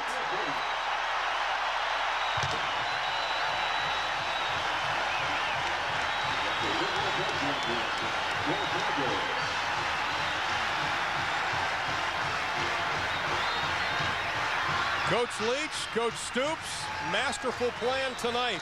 And the A&M locker room at halftime is going to be very interesting. They've got to be scratching their heads. We talked about the entertaining OU offense. We're seeing it. High snap, ball's put down, kick is good. 3:34 to play in the half. Josh Heupel has thrown for a touchdown. He has rushed for 3. And Bob Stoops knew that this young man was going to be something very special when he came to the University of Oklahoma. Josh has been an excellent leader in our offense. He's a very calm, confident player, a guy that you would think has been playing in the league a couple of years, the way he goes about his business and the way he is prepared on the field. Accurate thrower, and so I'm just hopeful he'll get better here as the season goes, and I believe he will. And Josh Heupel told us yesterday, Art, he made a great point. We asked him, why Oklahoma? He said, I'm coming from a JUCO. I'm coming to a school that gets a whole new staff, and Bob Stoops, he said it was the perfect situation. Yeah, because he wanted to be in a system where he could help engineer the offense by utilizing audibles at the line of scrimmage and obviously throw the football. He manages the team perfectly, and I'll tell you, Bobby Stoops says he's going to get better as the season goes on. I don't know if he can get much better than his performance tonight here in the first half. Jason Webster set to return the kick. You know what's interesting about it, too? Last year, Oklahoma started 4 different quarterbacks, and they played 5 different quarterbacks. This year, one guy is running the show. And it'll be Webster from the 3. On the right side, looking for the seam. Nice return as he crosses the 25 up to the 28-yard line with 3:22 to play in the first half. And coming up on our Nissan halftime report, Kevin Frazier and Kellen Winslow with scores and highlights. Boy, if you're from the state of Michigan, you're in a not good mood tonight. Michigan State, Michigan losing. The guys are going to talk about it. Plus, Nebraska losing to number Texas. Bobby Bowden goes for win number 300 against his son. And, of course, R.C. Slocum going for win number 100 tonight. All coming up on our Nissan halftime report. Stay with us. Texas A&M would love to put a couple more points on the board. Shuttle pass, ball is on the ground, but I think A&M jumped back down on it. Well, it's an incomplete pass, and that's the beauty of the shuffle pass inside, because if it does get dropped, it's considered a forward pass. So it ends up being a safe play. Steve Craythorpe loves this play, but you see McCown come back, and he just shuffles it to Bernard. He drops it, but it's an incomplete pass and not a fumble. A good, safe play. The Sooners with almost 300 yards offense, 123 for Steve Craythorpe's Aggies of A&M. 2nd and 10 from the 27. Sooners showing blitz, and here they come. A&M picks it up. Great defensive play by William Bartee out of Daytona Beach, Florida. Clinic corner play on a slant. Reaches in with his right hand and knocks the ball out of the air.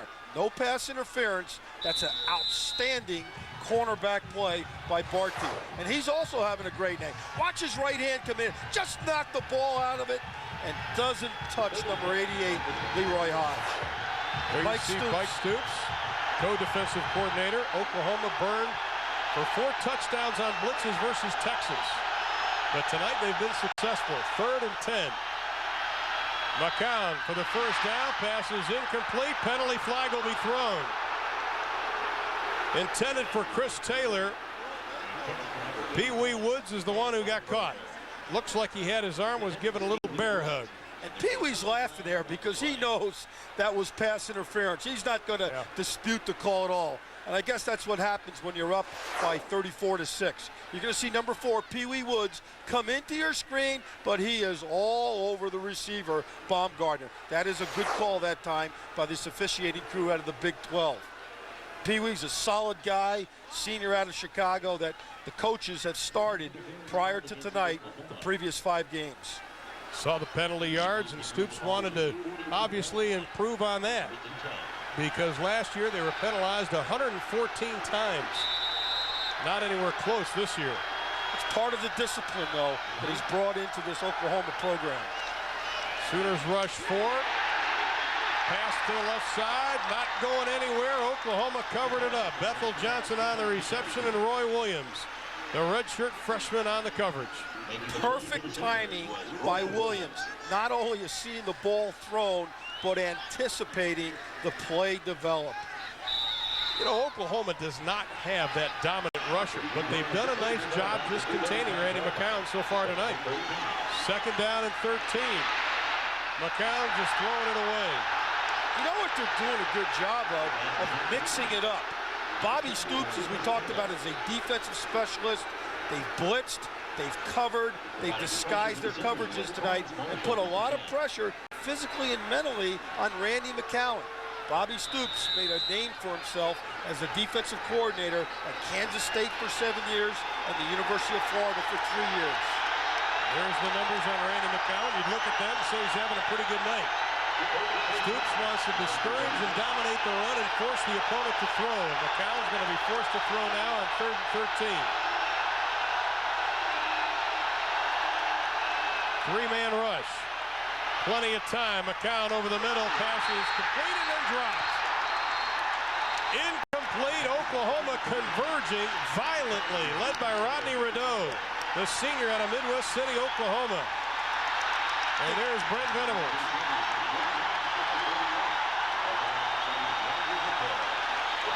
Rodney Rideau and Roy Williams are all over the football. That time, Oklahoma played a 5 under 3 deep, and the ball was thrown right in the middle of that 3 deep. And the 2 safeties just arrived at the same time on the football.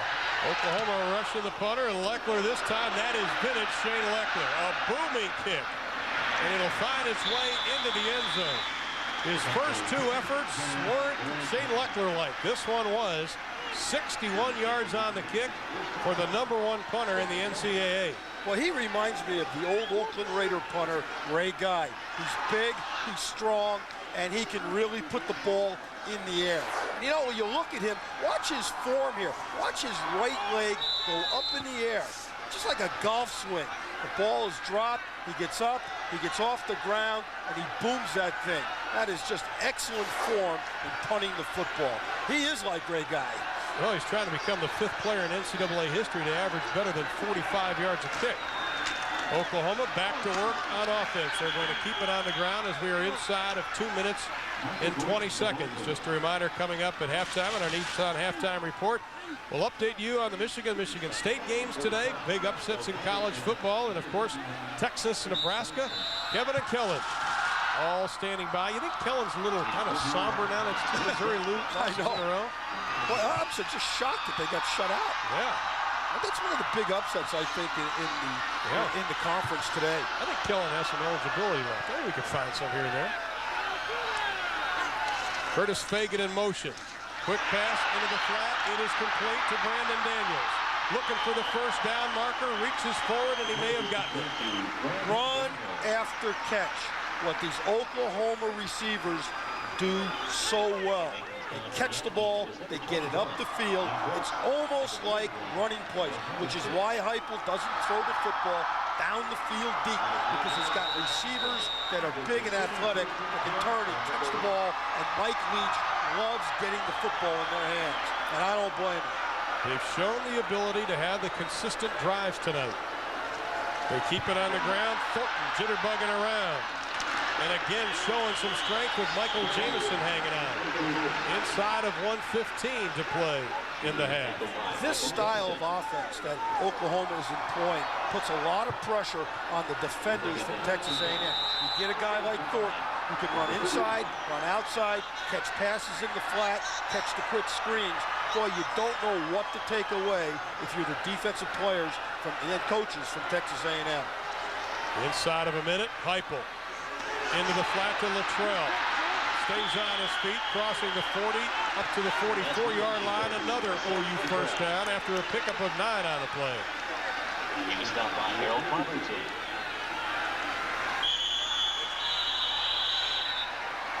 And we have a player down. First down centers from the 44-yard line. Harold Robertson, the sophomore out of Dallas, Texas. A linebacker is down. Texas A&M. You know what else happens against an offense like this? Because the ball is thrown horizontally all over the field, there's a lot of weird angles that the defenders have to take in their pursuit angles.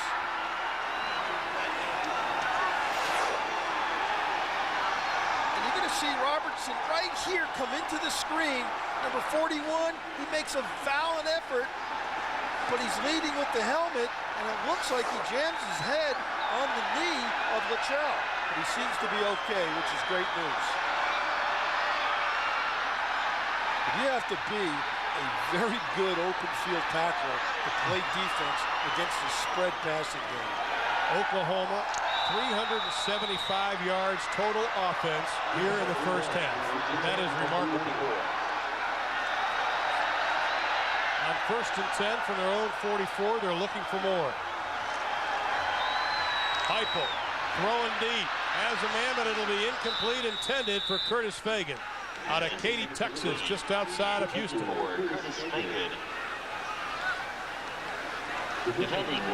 That time, Heupel was anticipating a blitz. He kept both backs in to help on protection, and he was anticipating man coverage, and he threw the ball down the field. But look at the numbers by Josh Heupel here in the first half. 25 of 39 for 273 yards. In the Barry Schweitzer era, that was 4 games worth of passing for Oklahoma. Heupel's pass off the pad, intercepted by Texas A&M. Curry comes up with it. Cedric Curry out of Houston, Texas, intended for Andre Woolfolk, but a hit off his pads. Woolfolk sees the ball, it's thrown right in there, and the ball bounces up in the air, and Curry comes up with it. Texas A&M takes over. Great job by Brandon Jennings, number 30, the safety, of coming over the top and disrupting it and getting his right hand in, which gets the ball up in the air. A&M has 23 seconds to work with.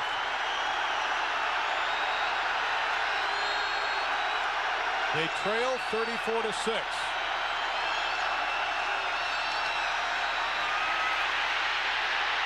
McCown looking for somebody. The receivers come back to the football, and it is Bethel Johnson. First down, A&M.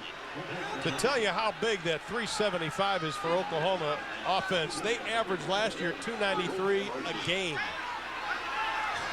Well, you know what? This year they're averaging 4 something a game. They're averaging 435 a game. They almost got their season's game average here in the first half. Well, you look at this improvement, Ron. 107th in passing and 101st in total offense last year. The improvement has just been astronomical for this offensive unit. After the pickup of 15, A&M comes to the line, and we have a penalty flag thrown. It'll be the substitution rule again. The old tap on the shoulder and point the other way. And what it is, you cannot have 12 men in the offensive huddle or 3 yards near the offensive huddle. We do not want to deceive the defense. The defense has the right to know which personnel is in the game. I'll tell you, the Stoops guys have to be very impressed with their defense, considering the last 2 games they've given up 72 points, over 1,100 yards. And tonight, a completely different story. And those Stoops guys, as you refer to the Stoops brothers, you knew about it in practice. Because they let their defense know about it the other day when we were at practice. Bethel Johnson in motion, 15 seconds left. He's flying down the right side. McCown's looking for him and overthrows him. Michael Thompson, a true freshman out of Bristow, Oklahoma, on the coverage. And the talking has begun between the two. Nissan halftime report coming up straight ahead, and I don't think Mike Stoops is going to be watching it. He's got other things to tend to. Mike Stoops is very, very intense. He's the associate head coach and co-defensive coordinator. Wait a minute, how come you coaches never look happy? That's what I want to know. Well, because you never are. Oh, okay. Because the Aggies have got 6 points tonight, and they might get another one here. Coaches are never happy. Final 10 seconds of the half. McCown again scrambling. Dangerous pass thrown into the end zone, almost caught. Michael De La Torre, the redshirt freshman out of Katy, Texas, almost had a touchdown. Look at it once again. This was almost remarkable. Ball was thrown up in the air. De La Torre almost catches it. Wow, that would have been a great momentum and confidence builder for Texas A&M. Boy, they almost caught it. Ball almost fell into his hand, into his lap. The big 6'5" tight end couldn't come up with it. A&M with 144 yards offense. Sooners with 375. Heupel, great job passing. 25 of 40, 1 touchdown. And the Oklahoma Sooners have the 34-6 halftime lead over the number 13 Aggies of Texas A&M. Now let's send it to our College Football Saturday studios for the Nissan Halftime Report with Kevin Frazier and Kellen Winslow. Gentlemen. Ron, thanks a lot, and welcome to the Nissan Halftime Report, another Super Saturday of college football. My partner, Kellen Winslow, is calling this Comeback Saturday. We'll show you why in a second, but first, let's talk about A&M and Oklahoma. And, Kellen, what it looks like is Bob Stoops has brought that fun and gun over to the Big 12, and they have no answers for that kind of offense. No one in the Big 12 right now knows how to deal with this formation offense. They're spreading the field and forcing them to play these wide receivers one-on-one. Let me tell you what's going to happen. Bob Stoops is going to change the face of the Big 12. He's going to force teams to go out and recruit better defensive backs and linebackers who can run. If you can't stop the pass, Oklahoma's going to run away with the Big 12. And they are running away with this game right now. Let's get to the highlight. The last 2 years, Texas A&M has outscored Oklahoma 80-7, as OU hasn't beaten A&M since 1993. The final of that game was 44-14. They had the ball only 8 minutes, and Oklahoma leads 34-6. They've done it every which way, including some unusual plays. And Artie explains more. Artie? Well, Ron, one of the offensive formations that Oklahoma has used has been tackles wide, where they take their 2 offensive tackles and line them out here. On the right side is 363-pound Stuker McDougal. Now, what happens on this play? Heupel will throw the ball outside to a receiver. The tackle will block downfield. The receiver will block downfield, and Thornton will seal it off, and the receiver will get up the field. This is a play that A&M has got to be able to stop. As you take a look at it, watch the blocking downfield. Watch the ball get outside, and then the ball get up the field. And now let's throw down to the sidelines to our Eric Clemens, who talked to both coaches about the second half. Well, Artie, I did talk to both coaches. Bob Stoops of OU said, hey, we're not looking at the scoreboard. We still have to execute in all phases here in the second half. Coach R.C. Slocum, by the way, said, hey, we were out-coached, outplayed. We were down to Kansas State by 17. We'll have to make a Herculean effort to get back in the game. Ron and Artie? All right, thank you very much, Eric, and I'm sure that the A&M and Oklahoma players both know what happened to Oklahoma State today after going up 21-0 and what happened at the Iowa State-Kansas State game a few weeks ago. And the second half is underway. Texas A&M will take the opening kickoff. Jason Webster looking to make something happen. Spinning, still on his feet from behind, fumbles the football. Oklahoma falling on it. And I think it'll be A&M's ball. He rolled out of bounds with it. Didn't have possession before he touched out of bounds for Davis. That would have broken the back of Texas A&M if Oklahoma would have recovered that football. You see Webster get up the field and spinning and turning, and we talked about angles, and the ball gets exposed in the kicking game. That was a great job by Oklahoma of stripping the ball, and R.C. Slocum knows his offense has got to score, or at least put 3 points on the board in this initial drive here. Now Mike Woods is the one who stripped him, but it went to no avail. You can see the total offense in that first half. Oklahoma 376 yards to 144 for A&M. It has been a strange night. We still have a week to Halloween. McCown's pass is complete, and it has been a night of very strange plays. Yeah, with a lot of fakes and deception in the kicking game. A lot of throwing outside, inside, and shuttle passes to running backs. Fake punts. And big plays in the passing game that turn into flea flickers.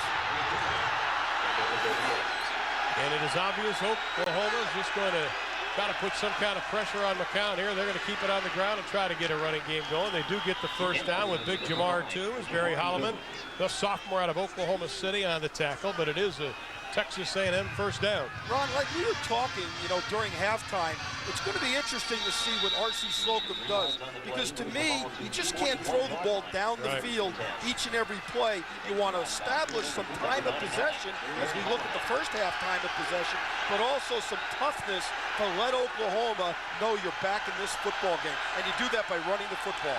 A&M averaged 6 yards a play, but they only had it 8 minutes in the first half. McCown looking for somewhere to go.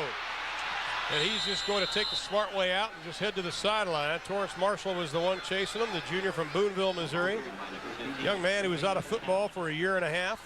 Reminds a lot of former Sooners of Corey Ivy, and he runs like Terrell Peters. Randy McCown is having a hard time getting rid of the football, but the credit has got to go to the secondary of Oklahoma. They're really blanketing these wide receivers from A&M, which is why you're seeing McCown scramble quite a bit tonight. Nice job by this secondary that's been maligned prior to this game. Now the cornerbacks playing up on the wide receivers for A&M.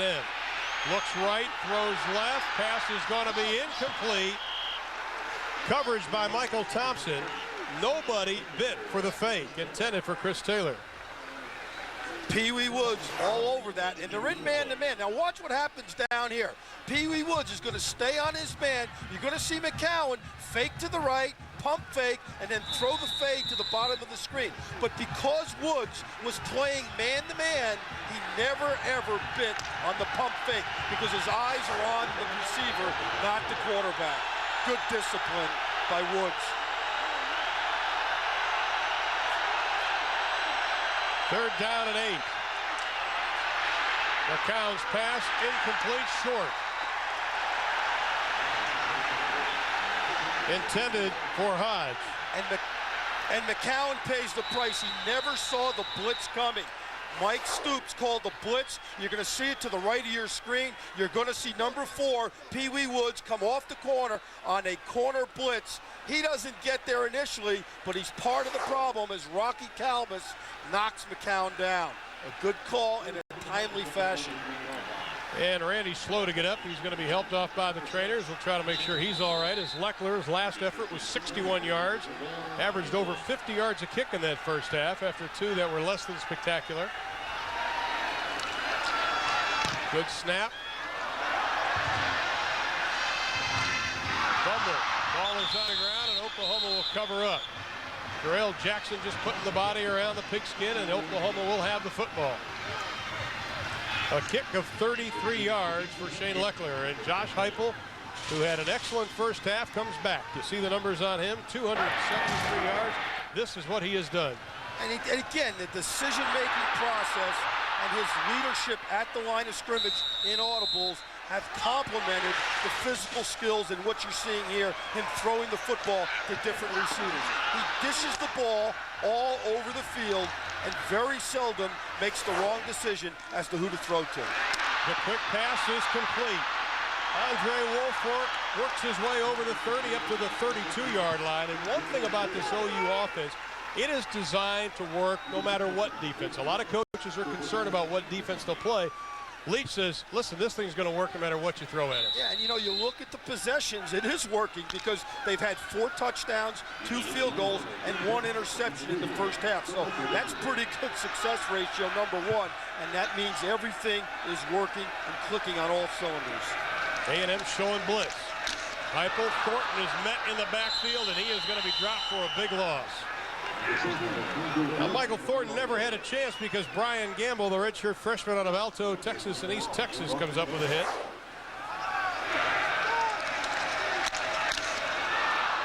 Ah, yes, the sounds of football, plastic on plastic. And it does my heart good when I see a linebacker blitz and tackle a ball carrier in the backfield. That's a great job by Brian Gamble. 3rd down and 8 for the Sooners. Look at the formation here. No backs in the backfield except the quarterback. 5 receivers outside. They were 4 of 9 in the first half. A&M with a blitz. Heupel going on a fly pattern left side, and it is going to be thrown incomplete, intended for Jarrell Jackson. Looked like a little mix-up there, didn't it? Yeah, you know, Jackson was turning to the inside. The ball was to the outside.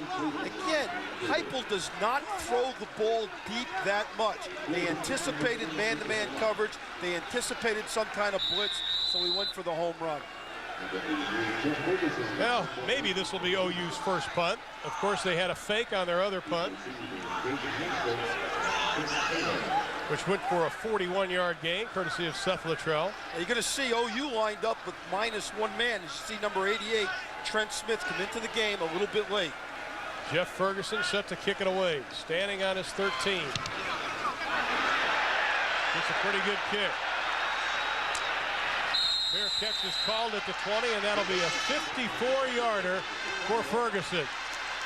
Well, Oklahoma forced to punt for the first time this evening with 11:58 left in the 3rd. They lead it 34-6.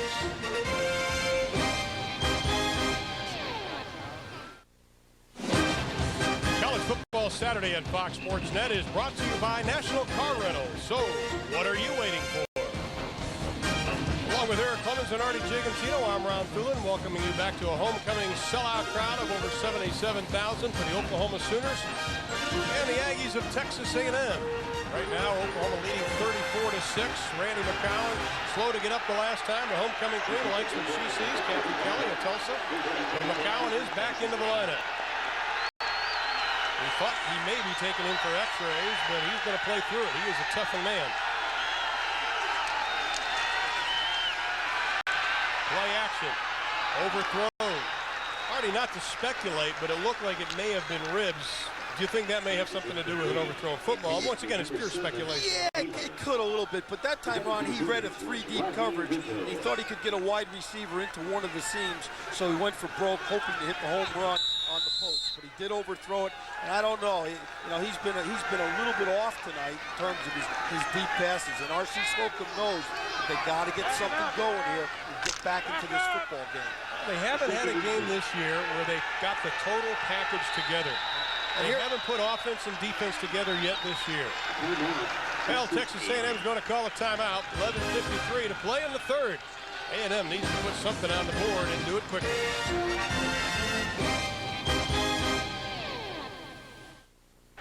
It has been a picture-perfect evening for the Sooners of Oklahoma as they lead the number 13 ranked team in the country 34-6. A&M 2nd and 10 from their own 20-yard line. Randy McCown from the shotgun.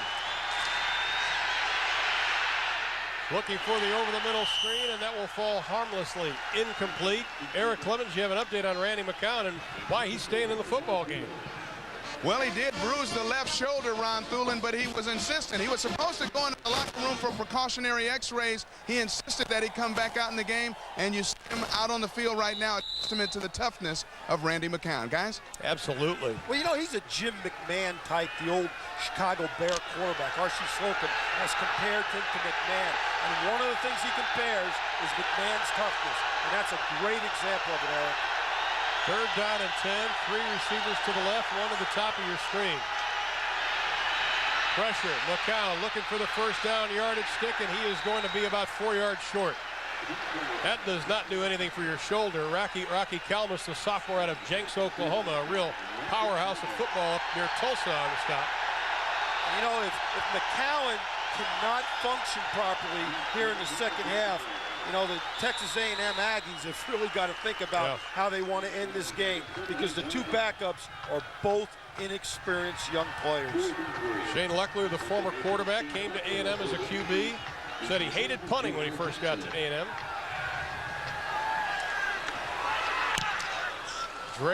Jarrell Jackson standing on his 30, moves up to the 35, did not call the fair catch. We'll bring it up to the 40. We have a little pushing and shoving going on.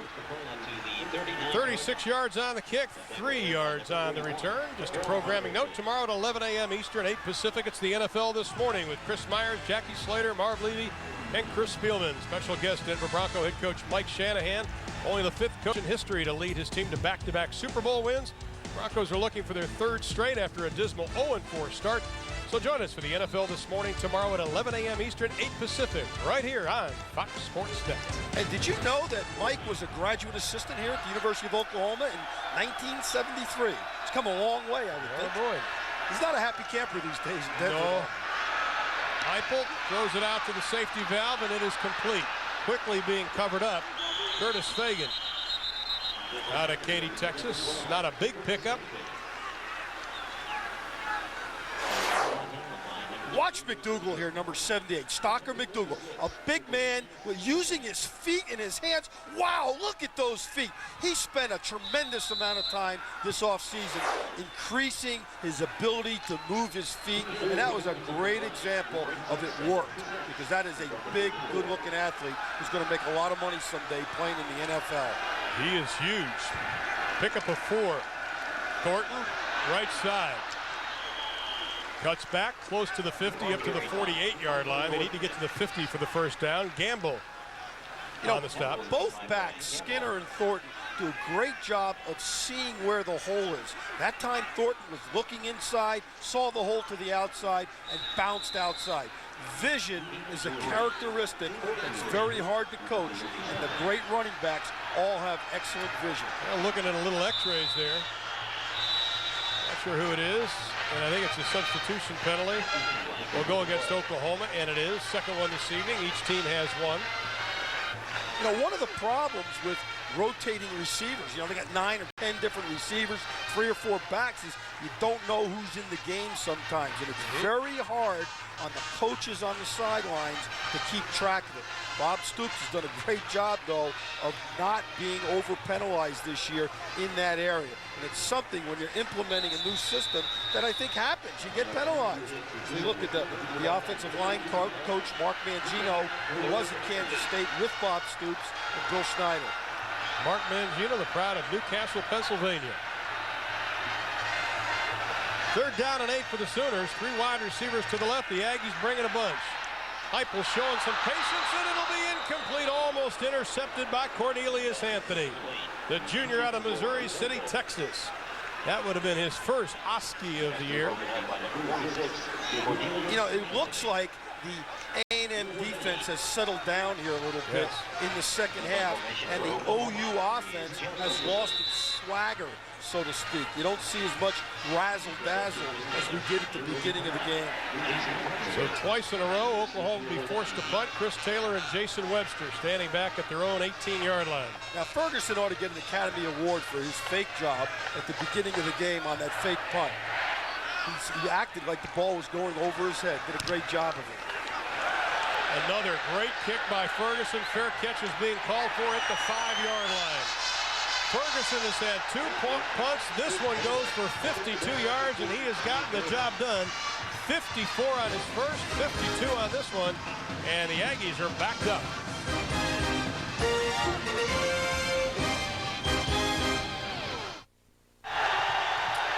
With 9:20 left in the third, A&M has replaced Randy McCowan with a redshirt freshman out of Grand Prairie, Texas, just outside of Dallas, number 8, Vance Smith. He is 6'4", 235 pounds, has 8 passes this year. He has completed 4. They like this young man's arm.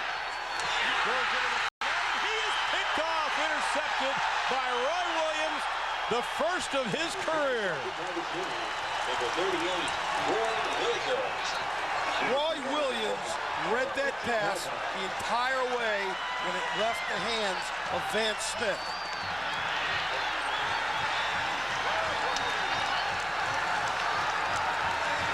Oh, this is a simple out. Vance Smith looks to the outside to his right. He looks exactly where he's going to throw the football, uncorks it, and Williams just steps in. Now, Williams was covering the flat. He was a safety covering the flat. He was a rolled-up safety and leaps up and catches the ball. Great job by Williams of playing zone and reading the quarterback. Oklahoma with another excellent opportunity. Here comes the blitz. The ball is on the ground, and Heupel will take a seat back at the 22-yard line. You know, Heupel was looking down the field when the ball was snapped. I don't think he expected the ball to be snapped when it was snapped. Loss of 7 on the play for Heupel. Watch Heupel here. He's looking somewhere else. Watch his head, and then watch the ball being snapped. He's not looking. He's talking to somebody. He's calling an audible, and the center, O'Neal, snapped the ball without Heupel being aware of it. Well, he talked to us yesterday about a lot of silent counts they do have. That was real silent. Yeah, he didn't even know it was coming. Heupel going for the end zone, off the fingertips of Jarrell Jackson. Sammy Davis on the coverage, the freshman out of Humboldt, Texas.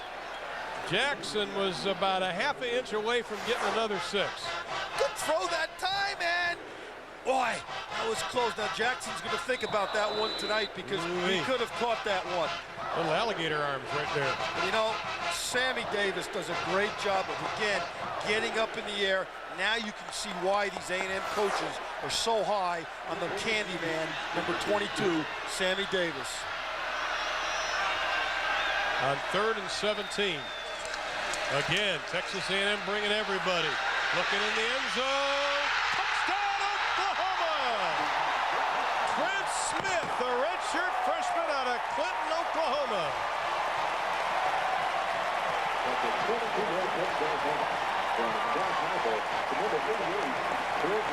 The coaches think he will be the next Steven Alexander or Keith Jackson at the tight end position here at Oklahoma. He is a superstar in the makings.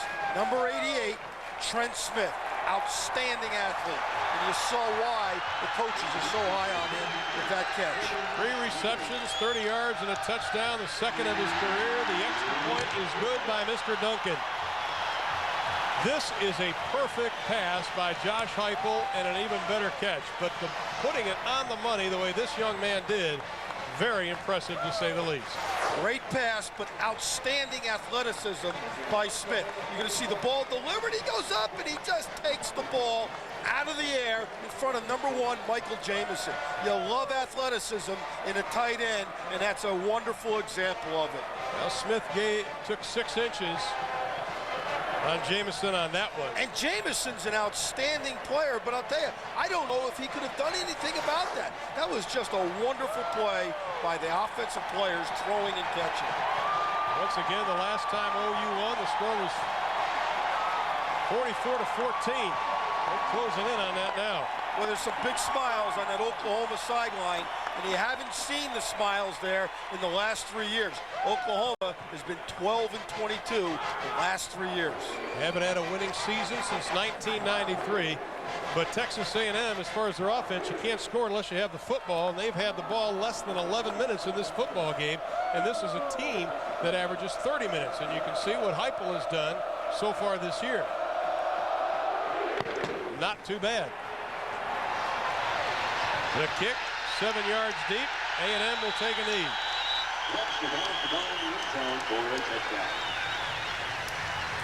Well, now if you're R.C. Slocum, you have just over 8 minutes left to play in this quarter, plus a whole other quarter.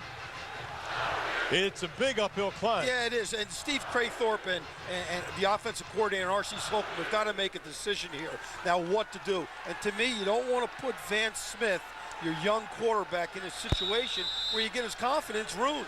So execute a simple offense, give him some game experience, and see what happens. As we look at Steve Craythorpe, who's one of the great young coaches in this country on offensive football, just having a tough night tonight with this offense from A&M. Now Smith is back in.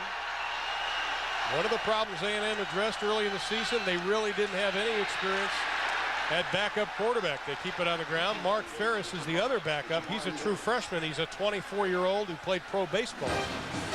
Nobody really to back up. Well, next Saturday, an exciting day of college football. Most of you will see Houston taking on number 20 East Carolina. And the Nebraska Cornhuskers look for a little revenge as they travel to Lawrence, Kansas to take on the Kansas Jayhawks. Going to be a great day of college football. It begins at 3:30 Eastern on Fox Sports Net. Randy McCown can only sit and watch. Shoulder is injured. We hope to get an update on his status in a couple of minutes. Smith's second pass, this one is complete. Short of the first down, Eric Bernard, who has been extremely quiet, once again playing for Dante Hall, who is injured, did not even make the trip. You know, that pass, even though it's only 6 or 7 yards, Ron, will give Van Smith some confidence. You know, hey, I threw my first completion of the night, and get him going into a rhythm. And you know, we haven't called the name of Tiki Hardiman at all tonight. He has been injured also. You take a Hardiman and a Hall out of your lineup, and that puts you in a big hole. Third down, less than a yard. And at the beginning of the year, it was such a deep position for him. Smith with the keeper. That'll be good for a first down. Well, this offense of R.C. Slocum has gotten better and better each game. He's been very pleased with it, but tonight hasn't been the case.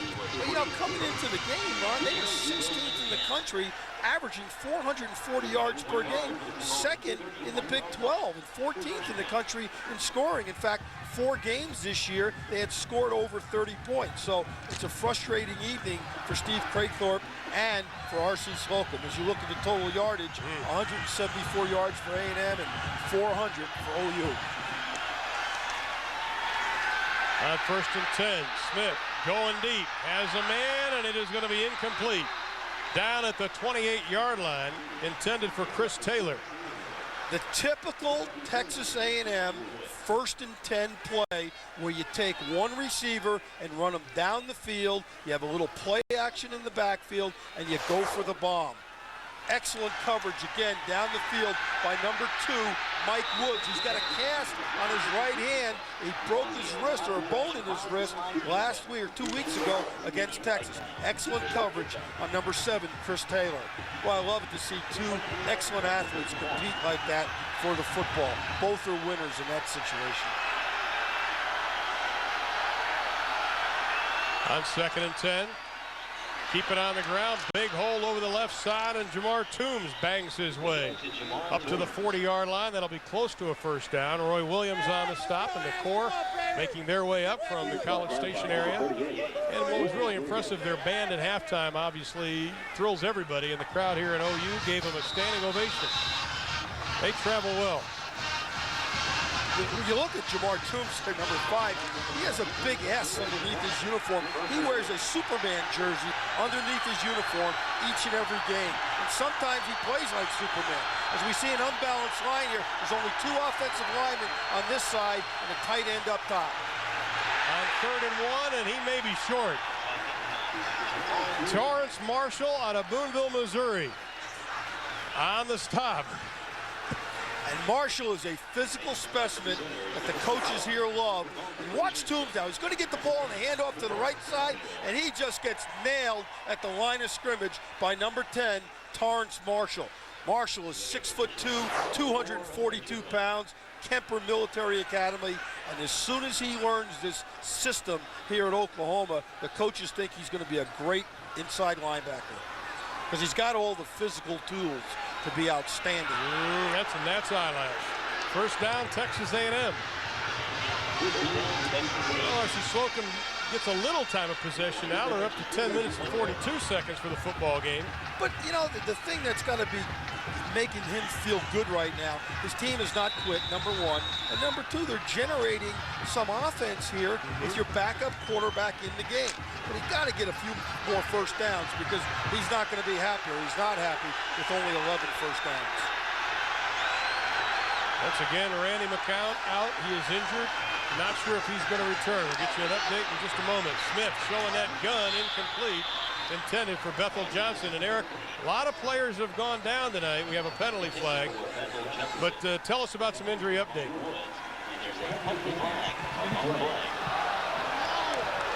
All right, guys, some injury updates for you, and we have quite a few of them. Randy McCown, not a bruised left shoulder, but a separated left shoulder. He's been taken into the dressing room for x-rays. As far as OU, the official word, Ante Jones, a knee sprain. So that's a little bit better news than we thought earlier. Antoine Savage has an ankle sprain. He is questionable for his return, and hopefully we won't have too many more of these to do, guys. Back to you. Don't you get hurt out there. Well, you know, these players, and it's a little lopsided right now for Oklahoma, are flying around, and there's a great deal of contact tonight, and both teams have played very, very hard. First down and 5. OU late getting out to the wide receivers on the right side. Smith lofting it out. Pass knocked away at the last minute. Penalty flag is thrown. Pee Wee Woods again in one-on-one coverage. The ball was thrown behind him, and it looks like he reached and grabbed the receiver. And that's what the officials are going to call. But again, you see the accuracy of Vance Smith's passes.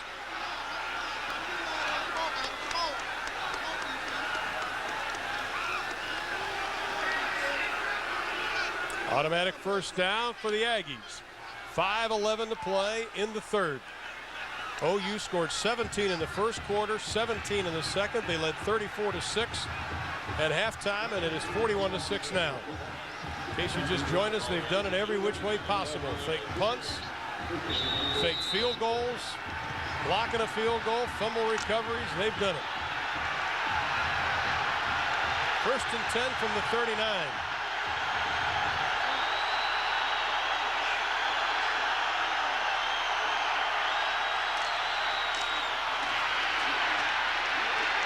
Nothing doing. Roy Williams from the strong safety spot, replacing the injured Ante Jones on the stop. And Torrance Marshall again in on the tackle. That's good swarm up front by this Sooner defense. And they're good young players, and you need a bunch of players around a guy like Toombs because he's hard to bring down. But you know, you look at 94, Ryan Fisher, 99, Barry Holloman. This is a good young defense for Mike Stoops and Bobby Stoops. And you better believe Bobby Stoops, the head coach, has got a great influence on the way this defense is run. Second and 10, pass is batted away, incomplete. Marshall again, who's doing a yeoman's job tonight. He has been the star on defense. Watch Marshall now. He's going to come up the field. He's going to time his jump perfectly. He's right here. He's going to come here. The ball is thrown. Watch Smith get the football. He sees it. He jumps up. Bang. Knocks it down. That's great ball skills and ball reaction skills by Torrance Marshall. Third and 10. Everybody standing at Owen Field.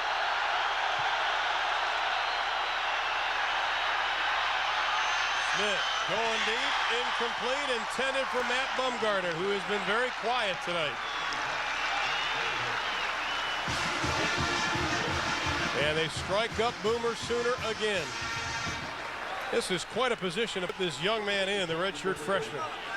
But you know, Ron, there's nothing like game experience. And, you know, it is a little negative in terms of the score, but you can't get this in practice. You know, because 78,000 people, even at Texas A&M, don't come and watch practice. So you can't get experiences like this unless it's in a game situation. A&M going for it on fourth down. Two wide receivers to the right, one to the left.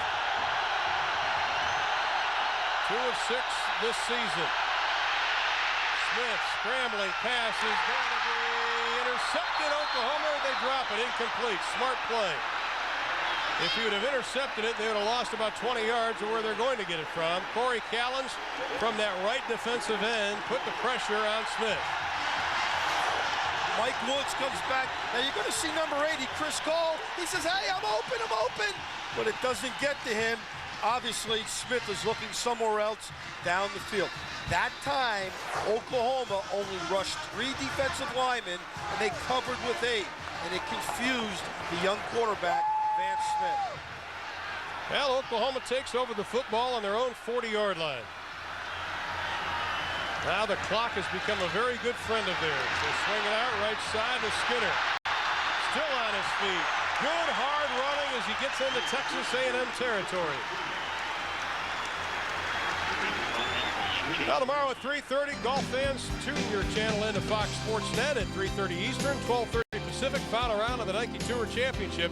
The purse is worth $400,000, but more importantly, you get a chance to pick up your PGA Tour card. And of course, the past Nike Tour grads, John Daly, David Duval, Ernie Els, and Tom Lehman. Final round coverage of the Nike Tour Championship from Alabama tomorrow at 3:30 Eastern, 12:30 Pacific on Fox Sports Net.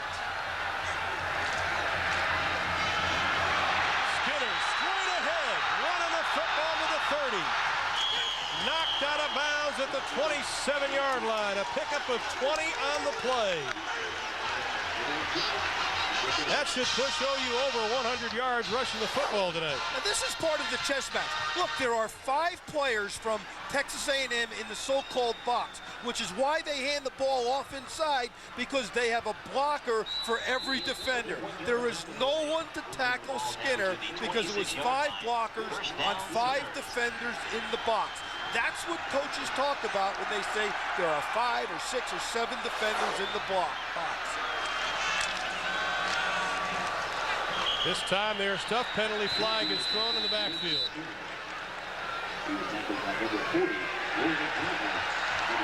OU averaging less than 100 yards rushing the football. They're at 114 tonight.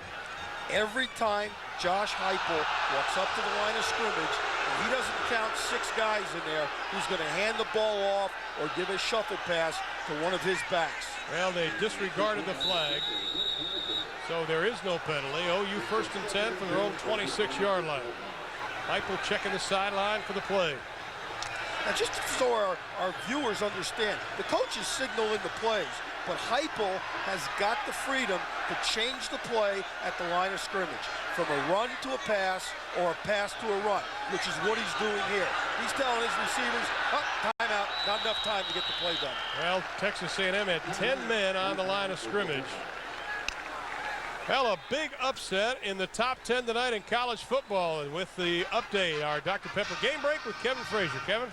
Guys, Michigan led Illinois 27-7 in the 3rd quarter, and then it turned into a Rocky Horror show. Rocky Harvey, 54 yards for the score. Illinois scores 4 times late in the game to upset Michigan in the big house. No, Adrian, we did it. Let's go back to Norman. Unbelievable. That might be the biggest upset of the day, because I thought, just looking at that game, that would be a 55-7 type of game, you know, in favor of Michigan. Man, wacky year in college football as we look at 3 upsets in the top 10. Texas beating Nebraska, obviously Illinois beating Michigan, and then Wisconsin just pounding Michigan State. And we've got an upset here tonight. Mark Ferris, the 24-year-old, he's a freshman, played professional baseball, decided to come back to A&M, who originally recruited him to play football. He's now warming up on the sideline. They like his maturity, but obviously being out of football for some 6 years, got to get the rust off. A&M on a blitz again. Heupel showing some patience, letting it fly for the end zone. Touchdown, Oklahoma! Brandon Daniels. Wait a minute, it looks like Daniels, well, he thought they were going to call offensive pass interference. Doesn't have to worry about it. It will be against A&M, and Bob Stoops throw another 6 on the board. Pass interference called against Texas A&M. The touchdown stands for the Sooners. You know, the ball thrown that time by Josh Heupel was almost underthrown a little bit, which allowed Daniels to maneuver and come back for the football. Heupel blitz, went for the fade pattern and a deep pattern against A&M, who was playing man-to-man coverage. That Tim Duncan with the field goals and extra points are nearing the average of the Tim Duncan in the NBA. 48-6, OU leading. 26-yard touchdown pass, Heupel to Daniels, and OU putting a thumping on A&M. Short kick, and it'll be Jason Webster from the 4. Big hit at the 20. 16 yards on the return. Seth Luttrell put a whooping on him. And the touchdown again. You're going to see Brandon Daniels here. He turns around, he looks for the ball. Michael Jamison goes up for it, but Michael Jamison runs past the football, and Daniels says, hey, I got a touchdown. On 11 possessions, the Oklahoma Sooners have scored 8 times tonight. That's batting pretty good percentage so far for Bobby Stoops' offense. They'll take that any day of the week. From their own 20, another penalty flag, and Mark Ferris is in the ball game. And Mark, when the flag goes, that means you're supposed to stop. Substitution, second one against A&M this evening.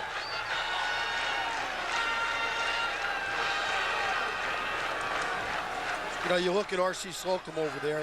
He is the 5th winningest coach, active coach in all of college football.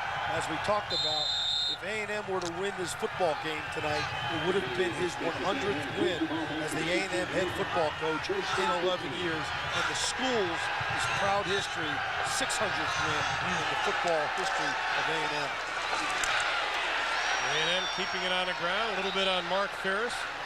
Signed a baseball contract with the Pirates out of high school. That was back in 1994. Got all the way to the AA level. Pirates really considered him a pretty good prospect in their organization. Mike Machete of Colorado also was a pretty good prospect. He was a shortstop, of course. You know, they ought to put an asterisk next to these guys' names because he's a freshman, but he's not a freshman. You know, he's older than a couple coaches on the Oklahoma staff. So those guys should have an asterisk next to their name because of maturity. Right now, this is the fewest points Texas A&M has scored since Texas game back in 1995. Ferris got a good gun. Pass is complete to Chris Taylor. Had a little velocity on that football. Taylor turns around, goes up, catches the ball, brings it in. Nice hands by Taylor. You know, he's a soft-spoken young man. He's an ex-quarterback, but this is a good job of just going up and catching the football with your hands. That's called soft hands right there. Your ability to catch the ball and bring it in. From the north end zone looking south. That is how far Texas A&M has to go as we close inside of 1 minute and 40 seconds to play in the third. Tiki Hardiman now in the backfield. On 3rd and 5, Ferris's pass, incomplete. Right at the 30-yard line. Ferris is big at 6'2". You have to be big. Well, you have to be tall so you can see over defensive line. He looks inside to throw the slant, but look at those hands get up in his face. You got to be big to see down the middle of the field. And that was an example of why R.C. Slocum and Ray Dorr, the quarterback coach, like tall quarterbacks at A&M. Jarrell Jackson standing at his 33-yard line. Leckler with a line drive kick. Fair catch is called for at the 38-yard line, a 38-yard kick, and it'll be at the 38. Just a reminder, coming up next, we send you out to the Pac-10. Steve Fiziak, Tom Ramsey, James Lofton standing by as the Ducks of Oregon take on the Wildcats of Arizona. As we complete our day of college football here on Fox Sports Net, it is a chilly evening here in Norman. Temperature probably in the low 50s by now. But it has been a beautiful night for football, and especially if you're wearing the crimson and cream of OU. Well, you can feel the excitement on this OU campus, and you can feel the excitement in this stadium that OU football is on its way back to prominence. 6 national titles, 3 Heisman Trophy winners, 52 All-Americans. And Bob Stoops said when he looked at that tradition, there was no question about it that this team should be winning. And you can see the 74 and 75 teams will be honored on November the 27th when all of us will come back here to the OSU game, and you can see 34 conference champions, 20 bowl champions. And one thing they've done too is they've brought Coach Switzer really as a forefront into this program, the new Switzer Center in the south end zone. But Bob Stoops says Barry shows up a lot. Well, Barry is part of Oklahoma folklore and Oklahoma history. He ought to be part of it. And unfortunately, when a program like this is having tough times, like it did in the Gary Gibbs and Howard Schellenberger and John Blake era, sometimes the older coaches and the older players, the veteran players and coaches, stay away from the program. But the one thing Bob Stoops has done, like you said, Ron, is welcome Barry Switzer back into this program, because Barry Switzer is a huge, huge part of Oklahoma football. They're going to let the clock run down as Jamison is helped off the field for Texas A&M. Another injury for the Aggies. Hell, Bob Stoops is 15 minutes away from picking up his 4th win of the year and putting them right in the thick of things of the Big 12 South title. We head to the final stanza, and it is all OU.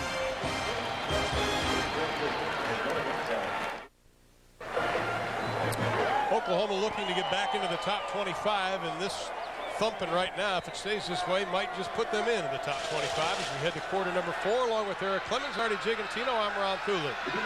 48-6, OU leading Texas A&M on a homecoming evening. 3rd down and 7.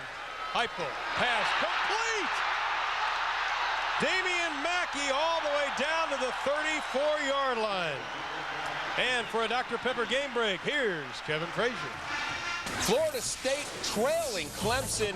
Daddy trailing son after a Travis Minor touchdown. They go for 2. Winky to Kendra were all even. And you know who Mrs. Bowden is rooting for?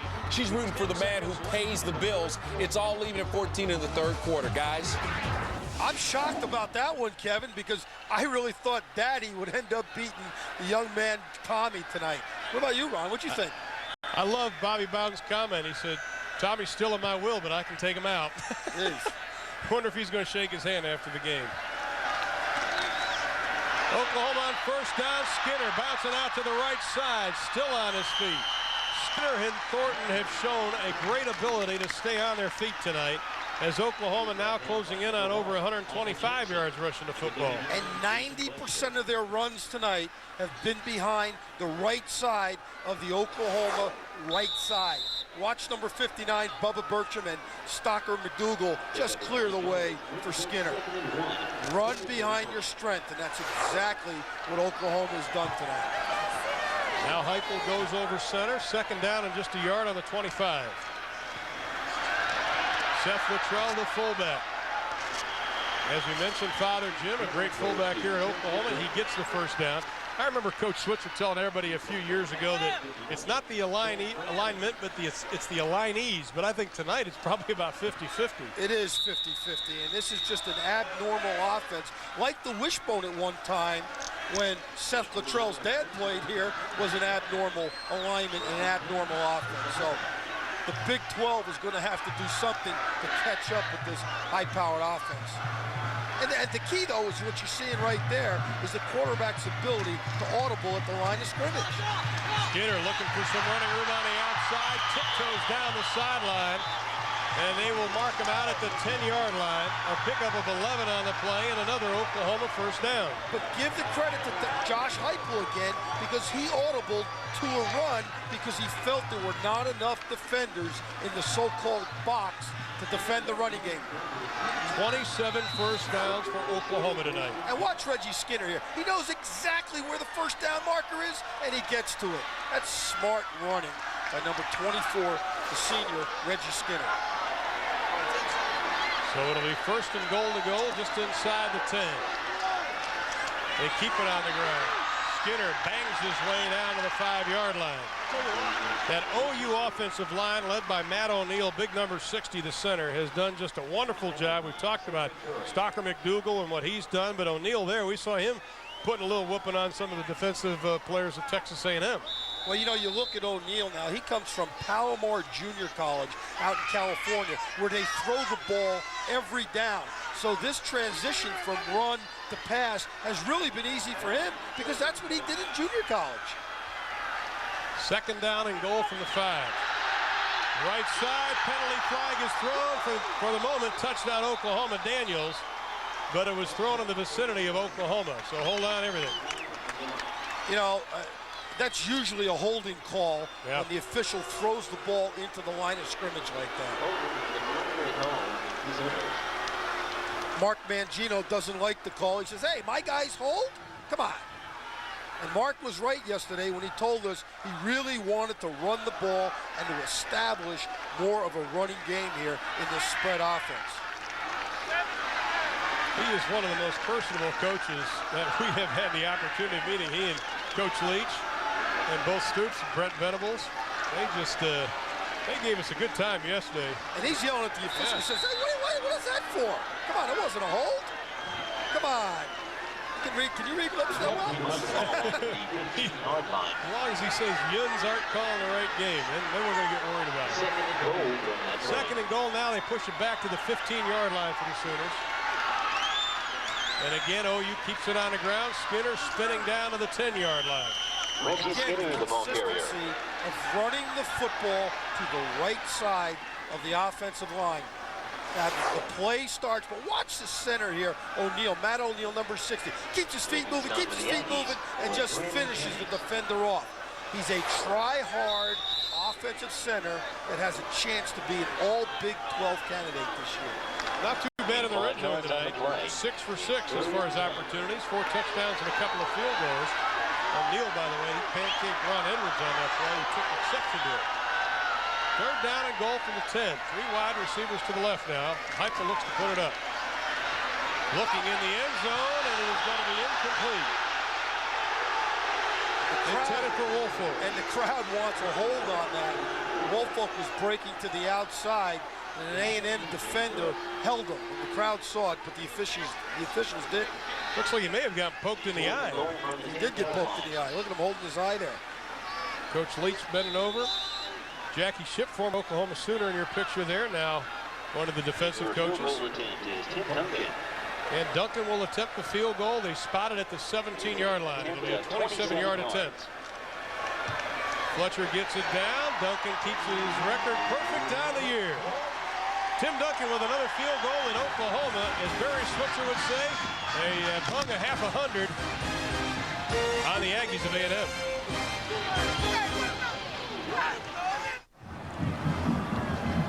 .48 left to play in the football game, and Oklahoma leads this game by a lot. And I tell you, if you're Texas A&M, you have to be scratching your head because you haven't put it together again tonight. No, you haven't, but if you're Oklahoma, you're in great shape because you come out of this with only 1 defeat in the conference. And I'll tell you, you're in great shape to make a run at this Southern title.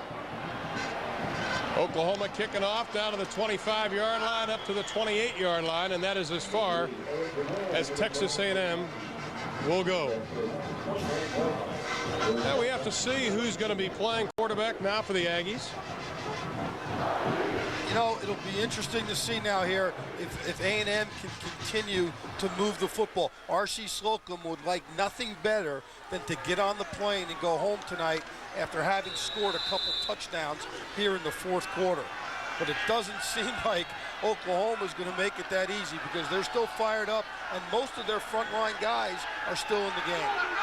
Mark Ferris back in at quarterback for Texas A&M. Once again, if you've just joined us, Randy McCown, separated shoulder. He is out for the evening. Dante Hall didn't make the trip, so they are a little undermanned offensively. Toombs has been quiet tonight, gets the call over the left side. Now I think if you're Texas A&M, obviously you'd like to do something positive, but the number of injuries they've had tonight, don't you have to be just a little bit careful? Yeah, you do, but you got to keep playing hard, and you never know when somebody's going to get hurt, but I think guys get hurt sometimes in situations like this when they don't play hard, and that has not been the case because the injuries that A&M players have suffered have been contact injuries in the field of play, and it's because they're playing real hard. And so are the Oklahoma players. Ferris looking to put it up. He is hit as he releases the football, and that will be incomplete. You know, when this young man was in high school, a lot of people thought he would be a major star because of his ability to throw the football, but obviously you have that kind of money dangled in front of you that try a little baseball, but R.C. still is very high on this young man. He might be the Chris Wanke, the quarterback from Florida State, who's 27 years old. He might be the Chris Wanke of Texas A&M someday because he'll compete for the starting job next year. He got a chance to be the starting quarterback for 3 years along with Vance Smith. 3rd down and 7. Oklahoma showing blitz. They back off and they rush forward. Ferris rolls left, throws right, pass is complete to Bethel Johnson. The pass is complete to number 9. OU has been away from home for over a month. They have not had a whole lot of home games, so this is quite a homecoming. But that bye week, I think the benefits are being seen tonight for Oklahoma. Well, one of the benefits of the bye week is you get healthy. The other benefit is you get the game plan, and especially a team like A&M, who's a quality opponent, you get the game plan, a quality opponent for 2 weeks. You see Bobby Stoops yelling. He's not a happy guy sometimes. He coaching and coaching and coaching. From the 45. Michael Thompson, he felt let Bethel Johnson get underneath the coverage. Ferris going deep, showing the strength of his arm a little bit too much, and we have a penalty flag thrown at the 30-yard line, and that'll be pass interference against Oklahoma. And it's going to be on Pee Wee Woods again because Woods reached out and grabbed as the receiver went past him. And let's send it down to Eric Clemens for the National Car Rental Game Summary. Eric? All right, Ron, well, here it is. Josh Heupel, 31 of 50, 372 yards, 3 rushing touchdowns. The total yards, you see Oklahoma over 500 yards again. And we are geniuses. Eric Bernard, we said would be a factor. You see, hasn't been much fun. So, you know, maybe they didn't hear me earlier. I don't know. You know what, though, Eric? He had to be a factor for A&M to be in this game. So I think you were right in choosing that. It's just that he wasn't successful, or they weren't successful in terms of getting him involved in the game. Because with him represented the running game. We'll give you a mulligan, eh? We'll give you a big mulligan, big guy. Ferris throws it out. Pass is incomplete. Intended for Toombs. Josh Heupel taking a well-deserved rest. He's run for touchdowns. He's thrown for touchdowns this evening. And he's made wonderful decisions, as we've talked about all night, at the line of scrimmage. And it's a new school record versus Texas A&M, throwing for 372 yards. You know what's remarkable, too? He may be in a quarterback controversy next year with Nate Heupel, a transfer from the University of Georgia, who the coaches say this guy's got a great arm, but Heupel and Heupel, which will be really fun to say next year, they like it. They think they're going to push each other. Yeah, they will, but trust me, see number 14 there, Ron? He'll be the starting quarterback. He's got a great grasp of this offense. It's 2nd and 10 from the 40. Ferris throwing it up for grabs, and it is going to be incomplete, almost intercepted by Michael Thompson. Thompson, who just got done getting chewed out by Bob Stoops, comes up and makes a pretty good play. William Barty also was in on that. You're going to see Thompson go up in the air. He's 6'1". He almost catches the ball. But you know, Chris Taylor does a great job of becoming the defender there and stripping the ball. And that's good coaching on the offensive side of Texas A&M of preventing an interception. 3rd down and 10 now for the Aggies. Bethel Johnson wide to the right. OU again, only a 3-man rush. Linebackers are moving up. But they rush 3. Ferris, plenty of time. Pass incomplete again, almost intercepted, and we have a penalty flag thrown intended for Dwayne Goins, a redshirt freshman out of Lamarck, Texas, and it'll be a holding call against Texas A&M. Rodney Rideau is in on things. You know what, I'll bet you Oklahoma declines this year and makes A&M punt or try for it on 4th down. It'll be 4th and 10 if they do. And R.C. Slocum is going to kick it away. Shane Leckler coming back out. Leckler, who almost went to the NFL after last year, had to do a little soul searching, decided to come back because his younger brother is part of the A&M program and wanted to spend some time with him. The average is low tonight, 41.7. For the year, his average is 47.6, so he's almost 7 yards less than what he usually does. Leckler with a little pooch kick, but he got too much of it. And that'll drop into the end zone, and Oklahoma will take over with 10:22 to play in this football game. And A&M about to drop one to the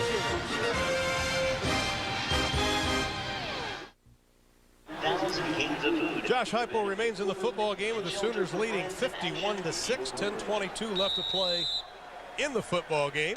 His father, a coach at Northern State, a Division II school in Aberdeen, South Dakota. Used to go to his dad's practices as a youngster, said he's been part of football his whole life. Dad doesn't really critique him, just watches the football games. He's watching tonight. Skinner keeping on his feet again, and Skinner's having a big night for the Sooners. Only had 8 rushes coming into the night. He has 12 tonight. And Heupel's coming out to a crowd. These are the records that Josh Heupel holds for the Sooners as he comes out of the football game, and they let him come out to a round of applause, and he'll be replaced by Patrick Fletcher. That's a perfect night for this young man. Boy, he's impressive in person, isn't he, Ernie? Yeah, he's very mature, and we asked him if he wants to coach someday, and he said no. He'd be a great coach. Well, they needed Heupel's size. Fletcher, only 5'10", is going to have to fall on it at the 3. You know, it's rhythm. This shotgun formation is a rhythm, and obviously Fletcher has not been in the game. Well, also Bubba Burcham, the backup center out of Mustang, Oklahoma, was in, and you can see Heupel's numbers tonight. 373 yards, threw for 3 touchdowns. He rushed for 3 touchdowns. Didn't break any of his records that he's already set, in which he owns here. And saw Cale Gutney last night. I said, what do you think about all your records broken? He goes, oh, those are fake records. They deserve to be broken.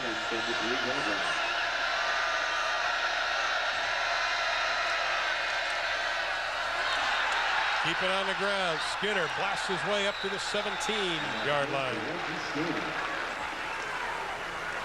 He's brought down by Jared Hinbright, number 43.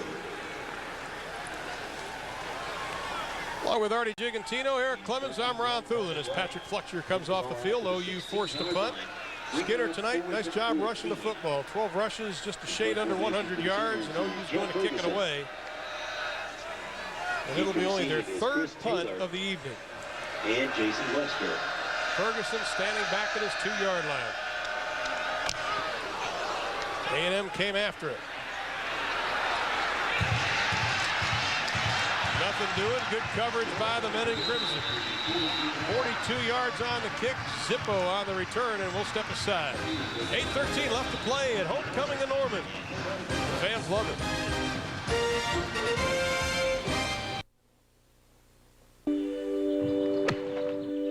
There are obstacles. Like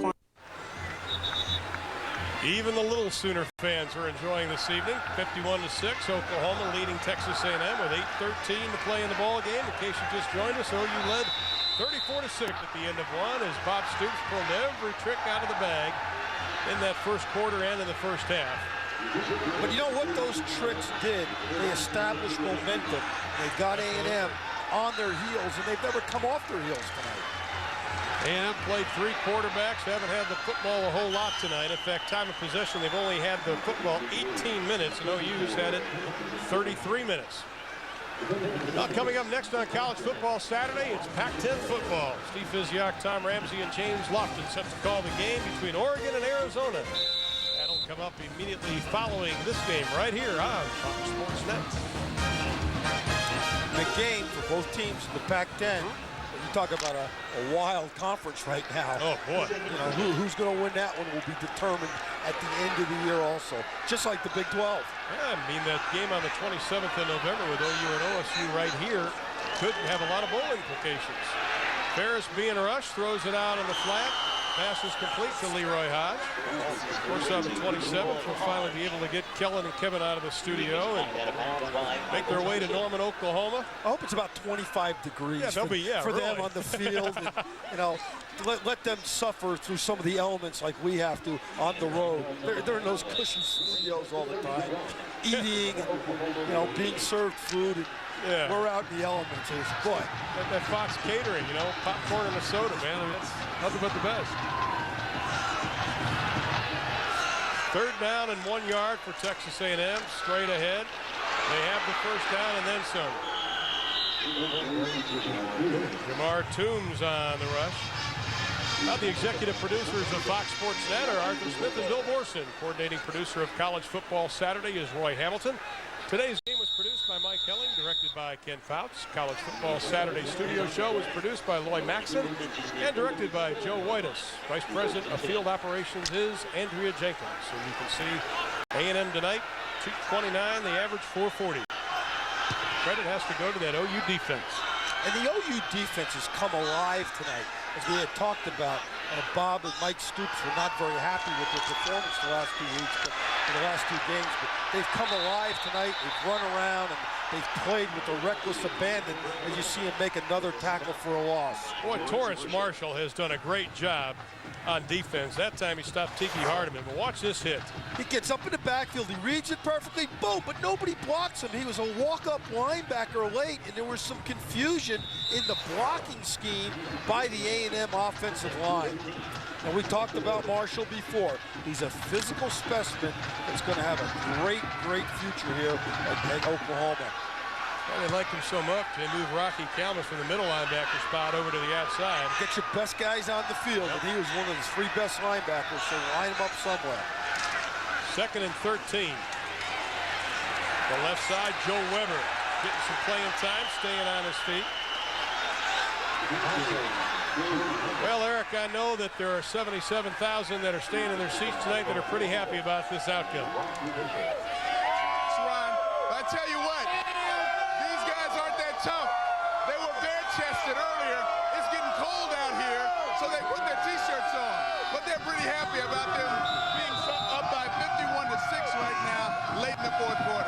can't hear myself talk, guys. Back to you. All right, Eric. Well, the spirit is back at Oklahoma. Oh, yeah. Norman, Oklahoma. You could just feel it when we got in here Thursday, the enthusiasm that is built behind Bob Stoops and this football program again. Marshall, 9 tackles on the evening. Sooners coming again. Ferris running for his life, throws it away. It'll be incomplete. You know, even though coaches are winning a game big, you never can't tell by the look on their expression. This is old Mike Stoops, the pride of Youngstown, Ohio. He's rocking back and forth, drinking that water, and you couldn't tell if he's winning or losing a football game right now. You know, every yard counts because you never know at the end of the year, you might lose the rushing title or the total defensive title by a yard you gave up in the 4th down when you were ahead 51-6. That's why coaches are never happy. They're worried about every yard. But that's the way it should be. It's part of the profession. Shane Lechner's 7th punt of the evening.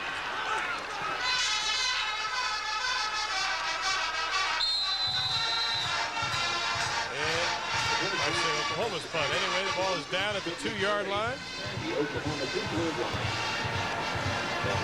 And the upcoming OU schedule looks like this. Next week, they travel to Colorado. And then Missouri, Iowa State, Texas Tech, and Oklahoma State, which we will be at. They have a chance to look pretty good for the remainder of the year in terms of strength of opponents. And you know what I like what the Big 12 is doing? Next year, Oklahoma will again play Nebraska. That is a must. That's a must. And, you know, Bobby Stoops was talking about that the other day. It's just part of Oklahoma history to play Nebraska. And also moving the Oklahoma State game to the end of the season, too. That's good for the state. OU's going to keep it on the ground as the clock says 5:36. What were you talking about the other day? That it's not a rivalry between It's a hate. It's a hatred. It's a hatred. And Chad Franson. Well, Bob Stoops knows that he does not want a safety now. This is a good example of Oklahoma's offense with Skinner carrying the ball, working to avoid the safety. And the one thing I'm coming out of this game with tonight is how impressed I am with how hard the running backs from Oklahoma run. That has been impressive. Much maligned here. The running game has produced enough tonight. Again on the right side. You know, people have got to remember here at Oklahoma that's a pass offense first and a run offense second. Well, Sunday at 9 o'clock is Going Deep with host Chris Myers. Chris will go one-on-one with San Diego Charger linebacker Junior Seau, look at the new breed of slugging shortstops in Major League Baseball, and look into the mysterious world of boxing's cornermen. That's Going Deep with Chris Myers, Sunday at 9 p.m. on Fox Sports Net. Check your local listings. It has been over 4 years since A&M was held to 6 points. 1995, the Longhorns of Texas. Fletcher throws it out in the flat. Pass is complete. Crossing the 10 up to the 15-yard line, and that'll be a first down Oklahoma. Mickey Jones with his 3rd reception of the year, the sophomore out of Tyler, Texas. Jones, the cutback run against the grain on an outside screen.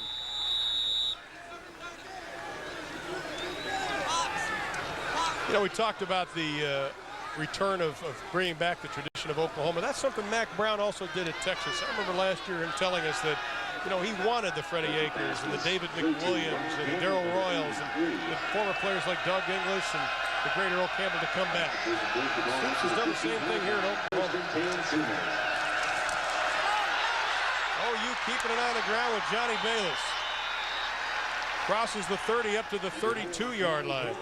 Ron, I'll tell you, the next opponent that plays the University of Oklahoma will slant in running situations to the right side of the Oklahoma offensive line, because all night long, Oklahoma has been running behind the right side of their offensive line. And we talked about why, because of Stocker McDougal there, but man, the whole night, the running game has been to the right side of the Oklahoma offense.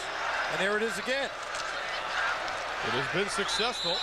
Bayless, the senior out of Corsicana, Texas, only 3 rushes coming into tonight. Rush for 30 yards. Coming up next, of course, Pac-10 football, the Ducks and the Wildcats. And you can see the leaders as far as passing, and rushing, and receiving tonight. Skinner with 104 yards rushing the football. Coming into the game, he only had 21 yards running. 5 times as many yards tonight as he had the previous games. Well, part of it's been opportunity. Absolutely. You know, coming into the game, as we talked about, they had only run the ball 112 times in 5 games. Pass is complete to the right side of Reggie Skinner. Skinner, a nice job tonight. Thornton, a nice job tonight. They've really mixed things up. And, you know, I was just going to say that. One of the good things about this offense, you got about 22 guys that are happy. You know, the 5 offensive linemen, the quarterback, and everybody else is a receiver or back that shuffles in and out of the game. So you got a lot of smiling faces on this offensive group. But that's the guy that ought to be the happiest, Josh Heupel, who's the quarterback that engineered this great victory tonight. So close versus Texas and Notre Dame, only to come up empty. Pass is complete out in the flat, surrounded by A&M. Fumble, ball is down. Let's see what the referees say. I believe they've ruled it down. They ruled it down on too. The 34-yard line. John Connor, wide receiver, freshman redshirt out of Columbus, Texas, as Bob Stoops giving some of his younger players a chance to see some action tonight.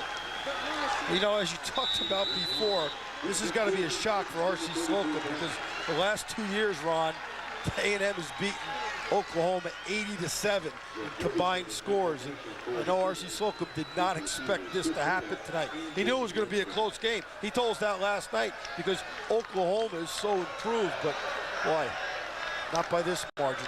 I don't think anybody would have expected this. Oh, you kicking it away, and they've done a nice job on special teams, even kicking the football. And covering punts. 44 yards on the kick, 6 on the return inside of a minute. And OU looking to up their record of 4-2. Look at all the football news, highlights, and analysis you can handle as we bring you in-depth college and even high school pigskin coverage. Join us for football news weeknights at 6 p.m. on Fox Sports Net. Check your local listings. We are the network for football, be it professional, college, and even high school. Bob, you can go ahead and smile now. Out of Youngstown, Ohio. Former defensive back at Iowa. Brother also played at Iowa. But he came in with the attitude of let's win now. Let's forget about all this rebuilding stuff, and that's exactly what he's doing because he knew he had some talent here. He's done an excellent job of mixing the talent with the scheme that's a little bit different. And as a result, he's won 4 games in the first 6.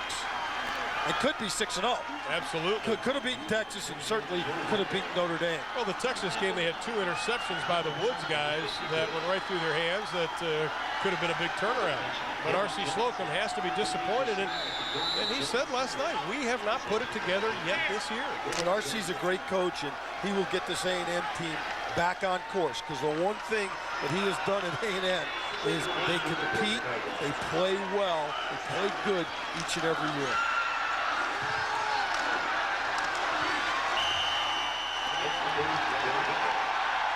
Well, I think they just got Coach Stoops with a little bit of Gatorade. This is a huge win for the University of Oklahoma. They have finally beaten Texas A&M, and they've done it convincingly, 51-6. Artie, I don't think anybody could have predicted this. No, but again, I think at the beginning of the game, this man who just gets doused with Gatorade called the right plays in terms of the fake kicks and the fake punt. And what it did, Ron, it just served as a springboard from a momentum and confidence standpoint for Oklahoma. And I don't think A&M ever recovered from that. Well, A&M only had the ball 21 minutes in the ball game.